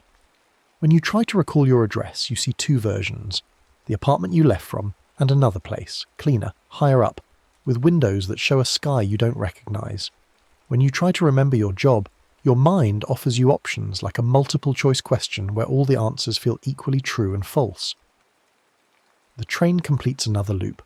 20 minutes until the dual 225, the hidden platform comes into view, and you force yourself to get off, to stand still, to remember. The platform has changed since you arrived, or you're noticing things you missed before, more conduits now, more warning signs in languages that shift between familiar and alien. The display with the loop. Schematic shows your train icon pulsing, and now it has a number beside it, 73%. Your alignment percentage displayed for anyone to see, or maybe just for you to see. Maybe the display is personal, a mirror for your memory. You pull out your ticket. Your name is there, but the letters are fighting themselves, trying to become something else. You close your eyes and remember. Remember being 5 years old and learning to spell your name for the first time, each letter a victory. Remember your first day of school, your name on the attendance sheet. Remember job applications and wedding invitations and that one barista who always spelled it wrong, and you never corrected them because you were too polite or too tired. Remember every time someone said your name with love or anger or simple recognition. Remember who you are. The ticket stabilizes, the letters settle, you breathe. The clock over the tracks splits into two timers, one counting down to 225 in your origin year, one counting down to 225 in 3025. They move at different speeds, seconds lasting different lengths, as if time itself is elastic, and each century measures it differently. But they're converging, the two countdowns spiralling toward each other like water down a drain. 10 minutes, 5 minutes. The platform begins to glitch, showing two versions of itself overlapping, the future version with its conduits and warnings, and an older version, your version, with its cracked tiles and stuttering clocks. You can see graffiti from your time superimposed over future maintenance codes. Someone's phone number scrawled across a warning about causal flow disruption. A moment where past and future are trying to occupy the same space. 3 minutes. The train doors open even though the train hasn't moved. You step into the doorway, 1 foot in the carriage, 1 foot on the platform existing in the space between. Through the windows you can see both platforms now, flickering back and forth like a film reel missing frames. Your origin station with its damp concrete and tired commuters. The future station with its drone and bioluminescent vines creeping down from somewhere above. 1 minute. The timers accelerate, seconds tumbling over each other in their rush toward convergence. You close your eyes. The ticket is in your pocket, but you're not reading from it. You're reading from memory, from the deep storage of self where your name has been written, since before you learned language, since before you understood that names were how people kept track of each other across time. 30 seconds, 20, 10. The sounds layer, past rain and future rain, and the hum of the train, and the sigh of brakes and voices from both centuries calling out their destinations. 5, 4, 3. The clocks strike their moment, both timers hitting 225 simultaneously, and in that instant you speak your full name exactly as you remember it, every syllable steady, Every letter chosen from the version of you that existed before tonight, before this impossible journey, before you knew that time could be crossed like city blocks. Your voice echoes twice. One echo is deeper, metallic, the sound processed by a century of technology. One echo is muffled by rain, organic, human, small. The train brakes sigh. All lights die again, past and future plunging into darkness simultaneously, and you fall through the gap between them. When the glow returns, you're back on the damp, half-deserted origin platform. The hidden stairway is behind you, its green glow already fading. The future train is gone. The old clock struggles but holds steady at 2:26 a.m, no longer stuttering, no longer stuck. The rain sounds like normal rain now, just water falling from the sky in the middle of the night. Nothing more meaningful than weather. Your hands are shaking.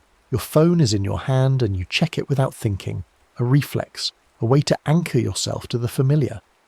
The year is correct. You made it back. You're home. The date is today's date. The time is 2:26 a.m. and every app opens normally, pulling data from servers that exist in your century, showing you a world you recognize. Relief floods through you, warm and dizzying. You did it. You followed the rule. You kept your name clear. You made it back across 1,000 years to the moment you left. The hidden stairway will probably vanish now, seal itself up, become just another urban legend about the subway system, about weird things that happen late at night when you're tired and alone and the trains aren't running on schedule. But then you notice. Your phone's clock says 2:26 a.m. You check again. Still 2:26 a.m. You wait, watching the seconds tick past 20, 30, 40 and check again. 2:26 a.m. The time isn't moving. Or it's moving but jumping back, caught in its own loop, unable to progress past this moment. You lock the phone and unlock it, and the time flickers. 2:26, 2:25, 2:26, 2:25, settling back on 2:25 with the stubborn insistence of a needle finding true north. The subway app on your phone is updated while you weren't looking. When you open it, there's a new line on the map. A circular route with no label, no stations marked, just a loop that sits in the corner of the screen like a watermark. You try to tap it, but nothing happens. You close the app and open it again, and sometimes the loop is there and sometimes it's gone, as if it exists only when you're not looking directly at it. A new service announcement plays through the platform speakers, crackling with distance. Legacy infrastructure modernization will affect the circular route on an ongoing basis. Passengers may experience temporal overlap during transition periods. Thank you for your patience as we integrate earlier era systems. You look around the platform. The other passengers, the few who are here this late, don't react to the announcement. They're looking at their phones or sleeping against poles or staring into space with the 1,000-yard stare of people who ride the subway too late at night and have seen too many strange things to be surprised by one more. None of them seem to have heard it. Or maybe they heard it, but dismissed it as background noise, the kind of meaningless transit announcement that you learn to filter out after years of commuting. But you heard it. You understood it. And when you close your eyes, you can still hear the hum of that deeper engine, the sound of the last train moving beneath a dying city, running its eternal loop through stations that map time instead of space. Over the next few days, you try to return to normal. You go to work, you meet friends, you do laundry and buy groceries and do all the things that make up a life in your century. But 2:25 keeps finding you, not just at night, though that's when it's worst, but throughout the day. 2:25 p.m. arrives and your devices all pause for just a moment, syncing to something unseen. And whenever it's 2:25 in the afternoon or in the deepest part of night, you feel a gentle sway under your feet, as if standing on a moving carriage. The floor of your apartment shifts imperceptibly. The ground beneath the sidewalk hums with rail song. The world rocks like you're still riding that impossible loop. Rain on the street sounds like it's coming from underground now. You'll be walking home and hear it, not from the sky where weather happens, but from beneath the pavement, as if the storm is happening in the tunnels, as if the city below is crying its own tears independent of the city above. Sometimes, in the reflection on a subway window, any line, any time of day, you catch a faint outline of yourself in different clothes, cleaner clothes, simpler. the kind of minimal, functional garments that suggest a future where fashion has given way to pure utility. And behind that reflection self, you can see a cracked, overgrown platform labelled with symbols you're starting to recognise. Not your platform, not your century, but close, always close, bleeding through the glass like a double exposure photograph. You keep the ticket in your wallet, tucked behind your driver's licence where you'll see it every day. Its printing is half faded now, the text ghosting away except for your name, which stays sharp whenever you choose to read it slowly, whenever you need to anchor yourself to who you were before you knew about the last subway. The ticket is a reminder, a talisman, a warning and a promise both. At night, when you doze off to the sound of rain and distant trains, you dream of loops, endless circles through time, stations that are museums and farms and plazas where crowds that no longer exist walk their eternal routes. You dream of the maintenance drone with its questioning lights, of the AI that wanted to help you find home station, of the Clark avatar frozen mid-gesture in a kiosk full of dust. You dream of the rule and the return rule and the warning that memory chooses, before clocks do, and you know the return rule still works. You tested it, you proved it, which means the opposite is also true, the outbound rule still works too. The hidden stairwell may appear on any platform where the clocks misbehave around 2:25. Any platform, any night, anywhere the infrastructure is old enough or strange enough or broken enough to let the centuries overlap. The last subway in year 3025 is still running somewhere below your city, waiting. The loop continues. The train makes its circuit through temporal stations, carrying passengers who may or may not know they're travelling through time instead of space. And every time the clocks converge on 2:25, a door opens, a choice presents itself. Stay in the century that raised you, with all its familiar comforts and known problems, or step through into a future that's already trying to claim your name. You check your phone, it's 2:25 a.m. You've been lying awake for hours, listening to rain that isn't quite rain, feeling the sway of rails that aren't quite there.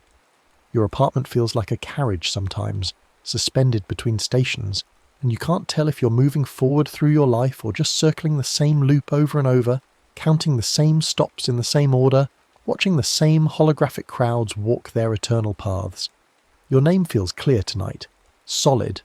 You remember it exactly, but you also remember that other version of yourself you glimpsed in the window reflection, wearing different clothes, standing on a different platform, and you wonder, not for the first time and probably not for the last, how long you can keep both memories separate.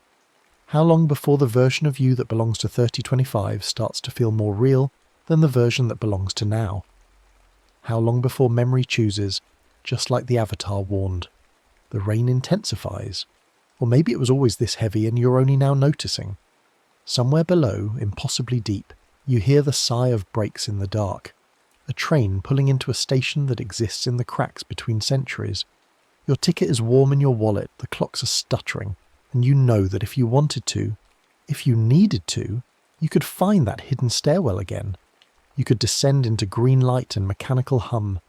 You could speak your name at the exact right moment and ride the last subway through the long years ahead, through the slow death of cities and the patient work of maintaining the final loop. The choice is yours. It's always been yours. But memory is tricky, and names are more fragile than they seem. And every moment you spend listening to that impossible train is a moment you're learning to hear the future as clearly as the past. The last subway is still running. The loop is still turning. And somewhere between 2:25 and 2:26, between now and then, between who you were and who you're becoming, a door remains open. You close your eyes. The sway continues. The rain falls up and down and sideways all at once. And you know that when you finally fall asleep, you'll dream of brick arches wrapped in glowing conduits, of water caught mid-drip in blue stasis fields, of a train that treats time like just another kind of distance to be crossed. You'll dream of coming home, and you won't be entirely sure which platform you mean. The next story is about to begin. Please relax and enjoy. The red time ball sits at Mast Peak, slick with drizzle that beads and runs down the copper roof below. Telegraph clicks filter through the window where you stand with a brass sextant raised, squinting through Thames haze at a sun reduced to a pale coin. The assistant calls 1 minute and you test your grip on the instrument, feeling the cold brass warm slightly under your palm. The placard by the yard gate reads, Ball drops precisely at 1 p.m, mean time, and you have memorised today's solar altitude from the nautical almanac, the number burned into your mind like a prayer. The rule came to you in fragments over weeks of research in maritime archives, pieced together from margin notes in a curator's ledger. Set the chronometer to the second at the drop, hold the sun to the correct altitude using the sextant, and as the ball passes half-mast, breathe once and do not blink, because at that instant the mast becomes a hinge between noons, opening onto any year that shared this particular sky. You zero the chronometer against the yard regulator, its brass case cool and heavy in your left hand while your right keeps the sextant trained on the horizon mirage where Thames water meets fog. The equation of time adjustment is already calculated, the index error of the sextant corrected to the arc-second. The yard quiets as the moment approaches, even the river traffic seems to hush, and then the ball twitches at the top of its mast. You align the sun's lower limb precisely on the artificial horizon, breathing slowly, and the ball begins its descent. At half-mast your breath catches involuntarily, and the air around you shears like silk being torn, a sensation of fabric ripping that you feel in your teeth. Sound thins to a whisper, the modern traffic noise bleeds away, and when you blink the yard is still there but older, subtly different in ways that accumulate as you look around. The same buildings frame the yard, but the uniforms are wrong, the trees are fewer and younger, the paint on the office doors is a different shade of institutional green. A captain in a navy coat checks his pocket watch and nods with satisfaction at the falling ball, speaking to a midshipman about the accuracy of the signal. Your phone vibrates in your pocket, and you pull it out fast, shielding it from view, and see that it now insists on displaying GMT with no option to change time zones, the menu simply gone from the settings as if it never existed. You pocket it quickly, pulse hammering, and the captain glances your way, but you've already turned to examine the chronometer, playing the role of an assistant checking instruments. The curator's ledger had mentioned calibration days scattered through the 19th century, when the ball was hoisted manually for testing, perfect anchor points for return attempts, and you had memorised a dozen dates. But the stakes crystallised only after that first crossing, when you returned to the present and found your kitchen lights dimming at exactly 1 o'clock every afternoon as if honouring some invisible drop, your laptop's clock stubbornly refusing to acknowledge daylight savings, and the bus schedule at the corner showing arrival times that had shifted by minutes toward GMT rounding. Each crossing pulls your present toward Greenwich time like iron filings drag toward a magnet, devices and infrastructure, and even your own circadian rhythm bending toward the prime meridian, and you begin to wonder how many jumps you can make before your entire life runs only on universal time, detached from the local rhythms of London's offset from the line. You test the range by repeating the procedure across different weather conditions, learning to read the sky like a manuscript. The sextant fixed at a particular altitude and the breath held at precisely half-mast will take you to any year when the sun matched that angle, through similar atmospheric conditions. The 1840s taste of coal smoke and navy wool, cannon fire thumping upriver from the tower, the telegraph not yet installed so the 1 o'clock signal goes out by semaphore, the 1920s crackle with wireless chatter, voices through static discussing shipping lanes and Greenwich pips transmitted by radio for the first time. There is a fog year you cannot quite pin down when the yard is all lamps and coughing, and the ball drops through such thick air it seems to fall in slow motion, and returning from that crossing you find your wristwatch in the present can no longer be set to any time except GMT, the crown simply spinning uselessly when you try to adjust it backward or forward. Weather becomes your first complication as autumn settles over the river and drizzle thickens to proper rain. The sun's edge blurs through water vapour, making it harder to hold the precise altitude needed for a clean crossing, and twice you mistime the breath and end up in the wrong decade. Once in the 1950s during a yard renovation when half the instruments are packed in crates. Once in the 1870s during a labour dispute when the ball drops 10 seconds late and you arrive disoriented into an argument about wages. Authority is the second problem when a custodian in a stiff uniform that makes him look like a beefeater begins questioning your repeated presence in the yard, asking to see credentials you do not have, and you bluff with talk of a calibration errand from the Royal Observatory, using technical language about index errors and chronometer rates, until his eyes glaze and he waves you through. The mechanics of the apparatus itself begin to fail, as the ball's hoist ratchet shows its age across your repeated visits to the same November afternoon, the pedal slipping on the drum so that one crossing misfires entirely and you slam back into the present without having moved, your head ringing and your vision doubled for an hour afterward. The personal costs accumulate like compound interest. After the second jump, your wristwatch will not leave GMT no matter how you adjust it. After the fourth, your kitchen lights dim at 1 o'clock daily as if the drop casts a shadow forward through time. After the seventh crossing, you wake hungry at 1300 hours sharp, every day regardless of when you last ate. Your body convinced that 1 o'clock is the axis around which the day rotates. Your friends begin to complain that their devices are acting strangely when you visit. Oven clocks shifting to British time, car dashboards displaying UTC instead of local hours, and you stop accepting invitations because you cannot explain what's happening without sounding unhinged. You decide to test whether altering a time signal might ripple forward and choose a specific noon from the archives. A notorious fog day in 1888 when multiple ships collided in the Thames because the time ball dropped late, the assistant having been drunk and the prism fogged, the signal going out nearly 2 minutes behind true Greenwich time. You align the sun precisely despite the thick air, the sextant heavy in your cramped fingers, and at half-mast you slip through into that chaotic noon with its smell of panic and wet rope. The assistant is indeed drunk, slumped against the wall, and the prism is badly fogged so the ball will drop late if no one intervenes. You help clean the prism with your sleeve and tighten the hoist mechanism, working quickly while the few people in the yard assume you belong there, and when the ball drops it is only half a second off instead of 2 minutes.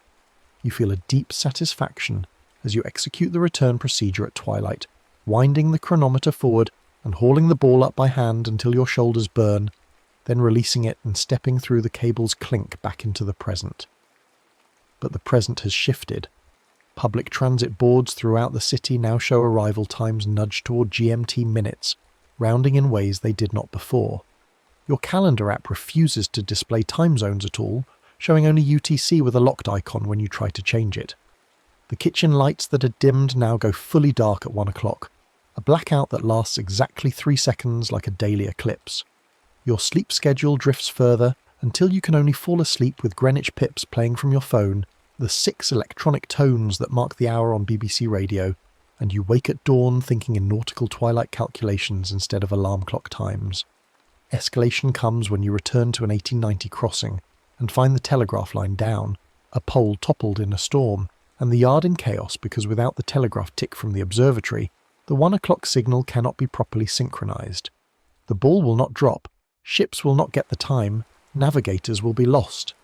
You find yourself splicing the wire with a pocket multi-tool you carried through, your fingers numb with cold as you twist copper strands together and tape them with friction tape from the telegraph office.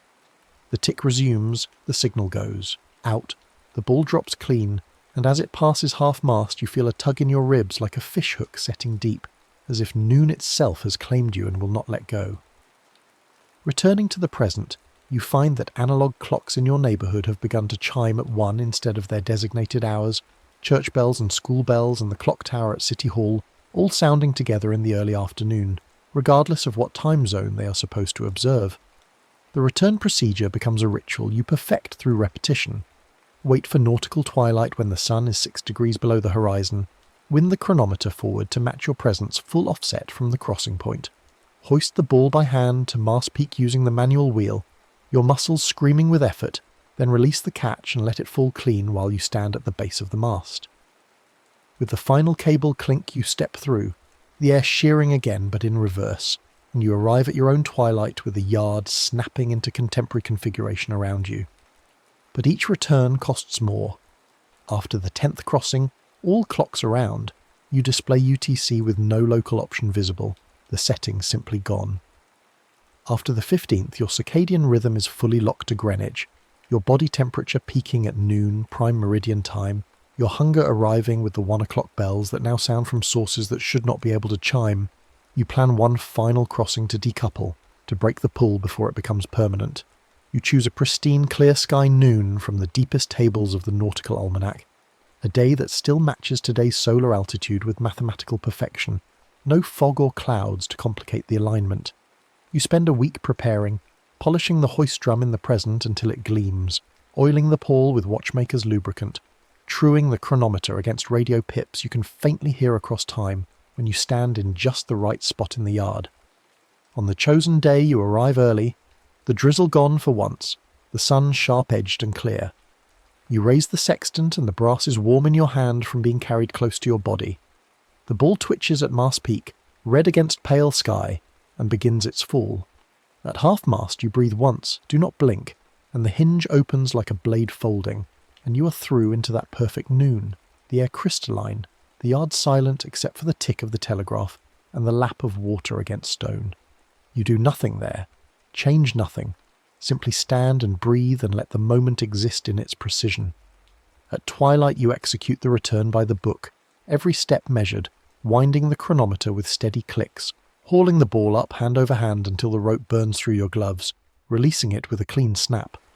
The yard transforms and you are back in the present, stumbling slightly as contemporary traffic noise crashes over you like a wave. Some things relent. Your phone shows time zone options again. The menu restored as if it had never vanished. The train boards regain local minutes, no longer rounding everything to GMT. Your wristwatch will accept adjustment, the crown turning smoothly to set whatever time you choose, but not everything returns. The City Hall tower clock has quietly adopted a Greenwich strike, its bells marking hours in UTC that no one else seems to notice or question. Your stomach still schedules itself by 1 o'clock bells, hunger arriving punctually in the early afternoon, regardless of your meal times. The kitchen lights still dim for 3 seconds at the drop moment, a daily eclipse you have learned to anticipate. You mark your windowsill with a thin brass line aligned to the prime meridian using a compass and calculation, a private meridian inscribed where only you will see it. At local noon you catch yourself glancing toward 1 o'clock, your internal clock still half synchronized to Greenwich, your body living in 2 time zones at once. The sextant stays wrapped in flannel in a drawer, the chronometer wound but stored in its velvet cradle, and on fog days when the light goes soft and diffuse you feel the hinge breathe, a looseness in the air at the yard that calls to you. You can cross again, you know the procedure by heart now, precision and breath, and the discipline of not blinking, but every perfect drop binds you tighter to the line that once ruled the world, the arbitrary mark that became absolute, the convention that bent ships and schedules and lives to its measure. You stand at your window with tea going cold in your hand and watch the afternoon light, living on the prime meridian whether you cross again or not, time itself rewired around you like telegraph lines, humming with a signal only you can fully hear. The weeks after your final crossing settle into a rhythm that feels both familiar and alien, days measured by the gap between what your body knows and what the world expects. You take a job cataloguing maritime instruments at a museum near the Docklands, partly because the work appeals to you and partly because the commute forces you past the yard twice daily, a pilgrimage you cannot quite abandon. The other cataloguers notice your precision with chronometers, the way you can diagnose a regulation problem by the sound of the escapement alone, how you instinctively convert between mean time and apparent solar time without needing tables. They assume you're simply devoted to the work, obsessive in the way specialists can be, and you let them believe it because the truth would require explanations you cannot give. Your flat becomes a study in temporal schizophrenia. The microwave clock blinks UTC in steady green digits, while the stove beside it insists on local time, and you have stopped trying to synchronize them because they will only drift apart again within hours. The living room clock, an antique schoolhouse piece you bought at a market, chimes at 1 o'clock. Regardless of where its hands point, the mechanism corrupted by proximity to you in ways you do not fully understand. You have learned to read time in layers, checking multiple devices to triangulate the actual hour, your perception fractured between the present moment and the ghost of Greenwich that follows you like a shadow longitude. Sleep comes in strange tides now. You fall asleep easily at night but wake at dawn with the specific quality of light that corresponds to nautical twilight at the prime meridian, your body convinced that this is the hour for return procedures even when you have no intention of crossing. Some mornings you rise and go through the motions anyway, winding the pocket watch you keep by the bed, calculating offsets in your head, your hands moving through the choreography of a ritual you have not performed in weeks. It soothes something in you, this phantom rehearsal, as if your nervous system needs to remember the pattern to feel whole. The museum holds a reception for a new exhibit on Victorian navigation, and you attend because your supervisor insists, nursing warm wine and drifting between display cases filled with instruments you recognise not from catalogue descriptions, but from having seen them in use, the brass still bright with recent polishing in the noons you visited. A professor from the Royal Observatory gives a talk about the history of time signals, and you stand at the back half listening until she mentions an anomaly in the 1888 records where a particularly bad fog day shows a time ball drop that should have been catastrophically late, but was recorded as only marginally off. She calls it a clerical error, a mistake in the log, and you grip your wine glass hard enough that the stem creaks. You corrected that drop, spliced that timeline, and the ripple is visible in archival records a century and a half later. The professor moves on to other topics, but you remain fixed on that single data point. Proof that your interventions have weight. That changing a signal in the past does not simply evaporate but persists, embedded in the world like a scar in wood. After the reception, you walk to the yard even though it is late and the gates are locked. You stand outside the fence, hands in your pockets, watching the mast silhouetted against sodium lights and low clouds. The red ball is lowered for the night, resting in its cradle, dormant. A security guard walks past on his rounds and asks if you're lost, and you say you're waiting for someone, the easiest lie, and he nods and continues on. You're waiting, you realise, but not for a person. You're waiting for the feeling of the hinge to assert itself, for the air to shear, for some sign that the crossing is still possible even though you have vowed to stop. Nothing happens.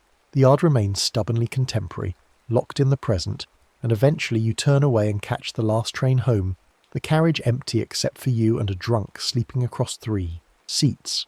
The months stretch and compress in uneven measures. Spring comes early, daffodils in the park blooming weeks ahead of schedule, and you wonder if this too is an effect of your crossings, seasons slipping their moorings the way clocks have. But you have no way to prove causation, and the thought exhausts you. Your supervisor at the museum assigns you to restore a marine chronometer from the 1850s, its mechanism seized with old oil and corrosion, and you disassemble it with jeweler's tools over the course of weeks, each component cleaned and examined and sketched in a notebook you keep for the purpose. The balance wheel is cracked, and you fabricate a replacement, teaching yourself the mathematics of isochronous oscillation, the way period must remain constant regardless of amplitude. It is meditative work, hours passing in silence, except for the tick of your own breathing and the soft click of tools on brass, and when you finally reassemble the chronometer and set it running, its beat is so steady you can feel it in your chest like a second heartbeat synchronizing with your own. You test it against the radio pips one afternoon, the BBC's 6 tones marking the hour, and the chronometer is within a quarter second of true Greenwich time despite having been silent for a century and a half. Your supervisor is impressed, talks about your natural aptitude for precision work, suggests you consider training in conservation at a higher level. You nod and thank her, but you know the aptitude is not natural. It is learned through necessity, through hours spent in the yard with a sextant and a countdown, your body calibrated to the exact rhythm of mean solar time the way a compass is calibrated to magnetic north. The chronometer sits on your workbench ticking, and you leave it running after everyone else goes home, the sound filling the empty room like a whispered conversation between past and present. A letter arrives one morning, forwarded from an old address, postmarked from Greenwich itself. Inside is a single page of heavy stationery with the Royal Observatory letterhead, a note from an archivist you have never met. She has found your name in margin notes of the curator's ledger, the same ledger where you discovered the crossing rule. Your handwriting somehow presented entries from the 1890s describing adjustments to the time ball mechanism. She asks if you are a descendant of the original writer, interested in family history, and would you like to visit the archives to see the documents in person. You read the letter 3 times, hands shaking, because you never wrote in the ledger during your crossings. You were always careful to remain unobtrusive, invisible, a ghost in the mechanism. But the handwriting is unmistakably yours, the phrasing you would use, descriptions of problems you solved. The timeline has folded, your future actions recorded as past events, and the loop is tighter than you realized. You do not respond to the letter. Instead you take it to the yard one afternoon when rain keeps the tourists away and the gate is unattended. You stand at the base of the mast where the hinge always felt strongest, and you burn the letter with a lighter, holding it until the flame nearly reaches your fingers before dropping it to the wet pavement where it curls and blackens and disintegrates. The archivist's question dies with the paper, But the ledger entries remain, written in your hand decades before you were born, a closed loop of causation you cannot untangle. You feel the hook in your ribs again, that tug of noon claiming you, and you realise you're not just living on the prime meridian anymore, you are becoming part of its mechanism, a component in the system that measures and transmits time. That night you dream of the yard in a year you've never visited, sometime in the late 19th century during winter, snow on the roofs and ice in the river. You're hauling the ball up for a return procedure, but the rope is frozen stiff and the drum will not turn smoothly. The sun is already below the horizon, twilight fading fast, and if you do not release the ball in the next 30 seconds, you will be trapped in that noon forever, unable to return.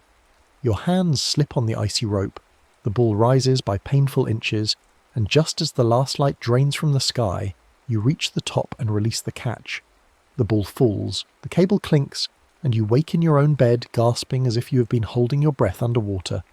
The clock on your nightstand reads 1 in the afternoon, though outside the window it is clearly 3 in the morning, and you realise you have lost time.